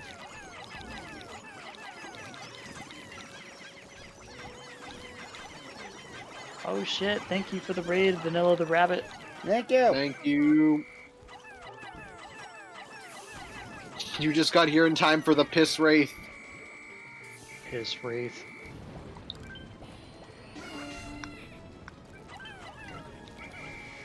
Yeah, Best Elias made a good point. Are you gonna? Do you think Pikmin 5 isn't gonna be coming out for another 10 years now? Yeah, we're probably not getting another Pikmin game for, like, another mainline Pikmin game for a while. But that's honestly fine. Like, it's not that I need another Pikmin game every, like, 2 years. It's just, you know, maybe, like, we could go a little bit faster than one a decade, but, you know.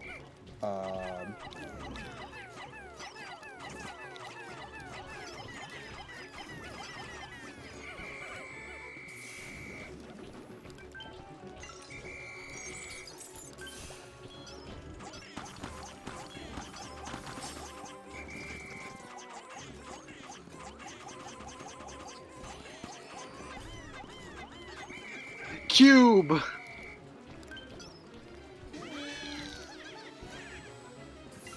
I heard Pikmin 5 is very close to completion. Fuck off.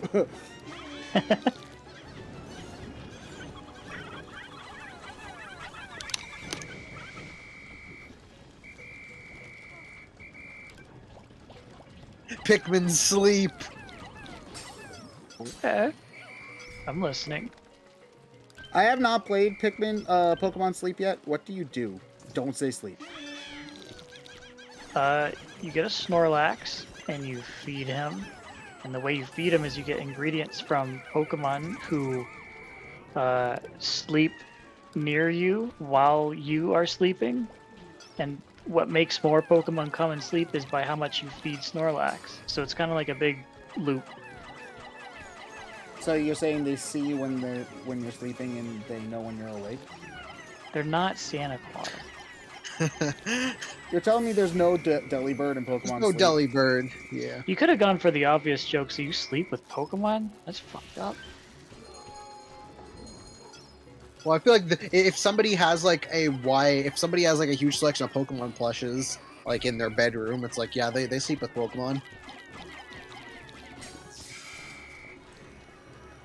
My dad's colleague friend's uncle works at Microsoft, and they confirmed that Pikmin 5 is canceled, just like they announced the Switch 2 and the PS5 Pro. Oh shit. Oh fuck, I've lost 50. Oh no.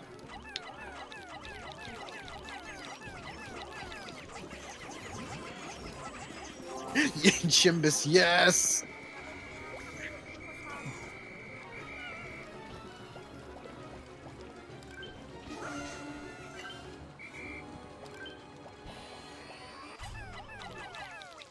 How many Pikmin did you start with in this battle? 100. Oh.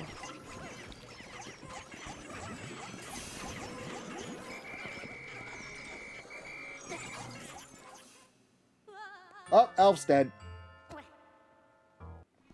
Alf, no! And nothing was lost.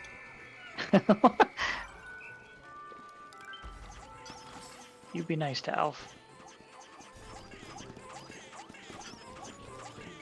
Hurry up!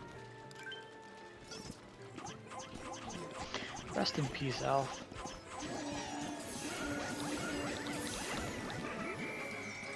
So does the boss fight change the more you defeat it? Like, is it Yeah, faster? they or- like now it's launching more elemental hazards and stuff like that because we're later into the boss fight. Oh, this looks hard. It is hard. I agree. Thankfully, if we don't finish it by the end of... Oh, Charlie's also dead.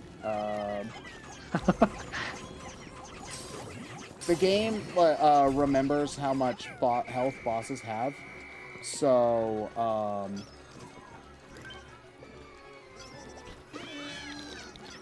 Do they heal like a little bit? no, they don't. Oh, okay, that's good. This is almost. You got like a smidgen of health left on him. Yeah, it'll be the most anticlimactic ending ever.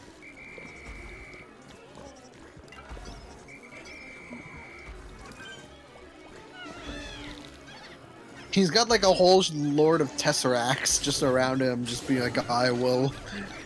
No, yeah. Okay, we're gonna just to save ourselves some time. I'm just gonna end the day now so that I can get a whole swarm of Pikmin and then just finish this up in the next day. Run away! See you tomorrow. Since 2 of the captains are dead, how much donations do you pay for them? I said $1 a Pikmin death, so Nobody said about person. yeah, people aren't real. What are they? Copites? Yeah, that what they are, copites. right? Yeah, copites aren't people. Head, you can't say that. What are they gonna do about it? Probably nothing. All right. I'm sure Olimar's fine, you know. I'm sure nothing.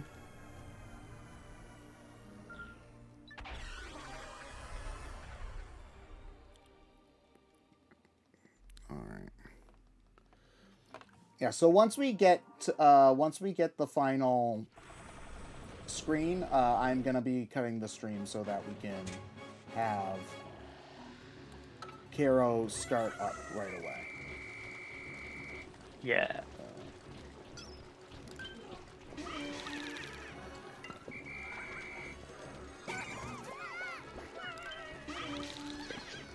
Olimar's a Hawkotation? How do you say it? Hawkotation, yes. Hawkotation? Okay, so he doesn't have to eat every day, I guess.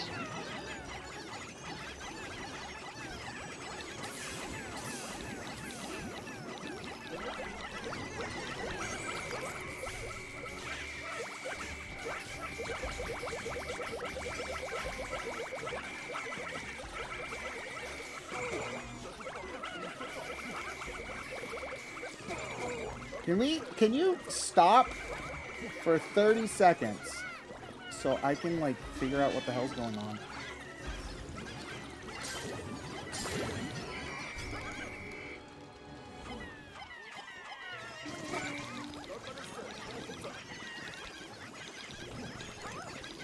He's so close.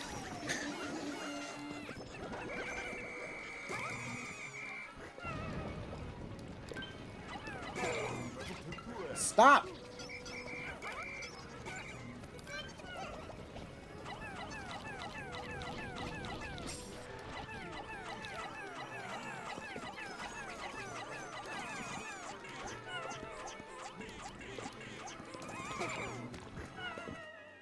Oh, Alf's dead.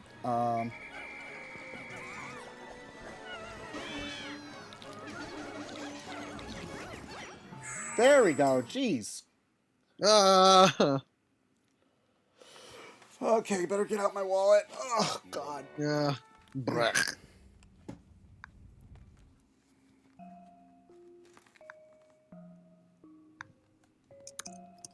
Yay! I love the credits to this game. Sadly, we must skip them. Oh.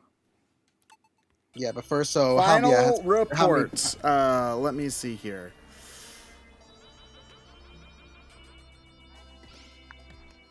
$157. Jesus Christ. Okay. Damn. Yep. And you were doing really, yeah, you were doing really good. Yeah, I was rushing because I didn't want Caro to have to wait anymore. So hold on a moment. God. Okay. Are you gonna give it to Amy? Uh, Are you gonna vote for Tails or Knuckles? Or hold on a Sonic? moment. Okay, and then polls.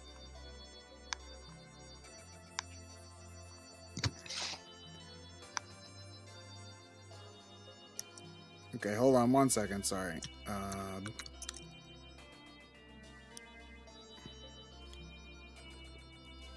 I thought I had all my info saved so that this would be quicker.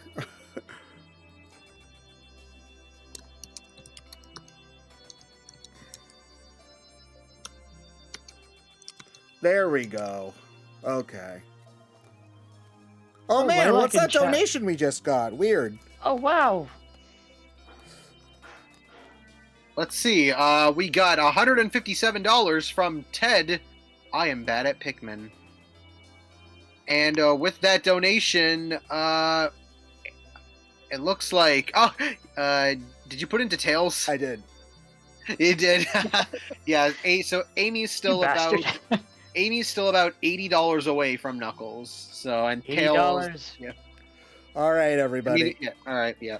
Thank you so much. I'm going to be ending this right away so that Carol can get started. Have a good night. Charity versus Room 2. New Age of Zeros.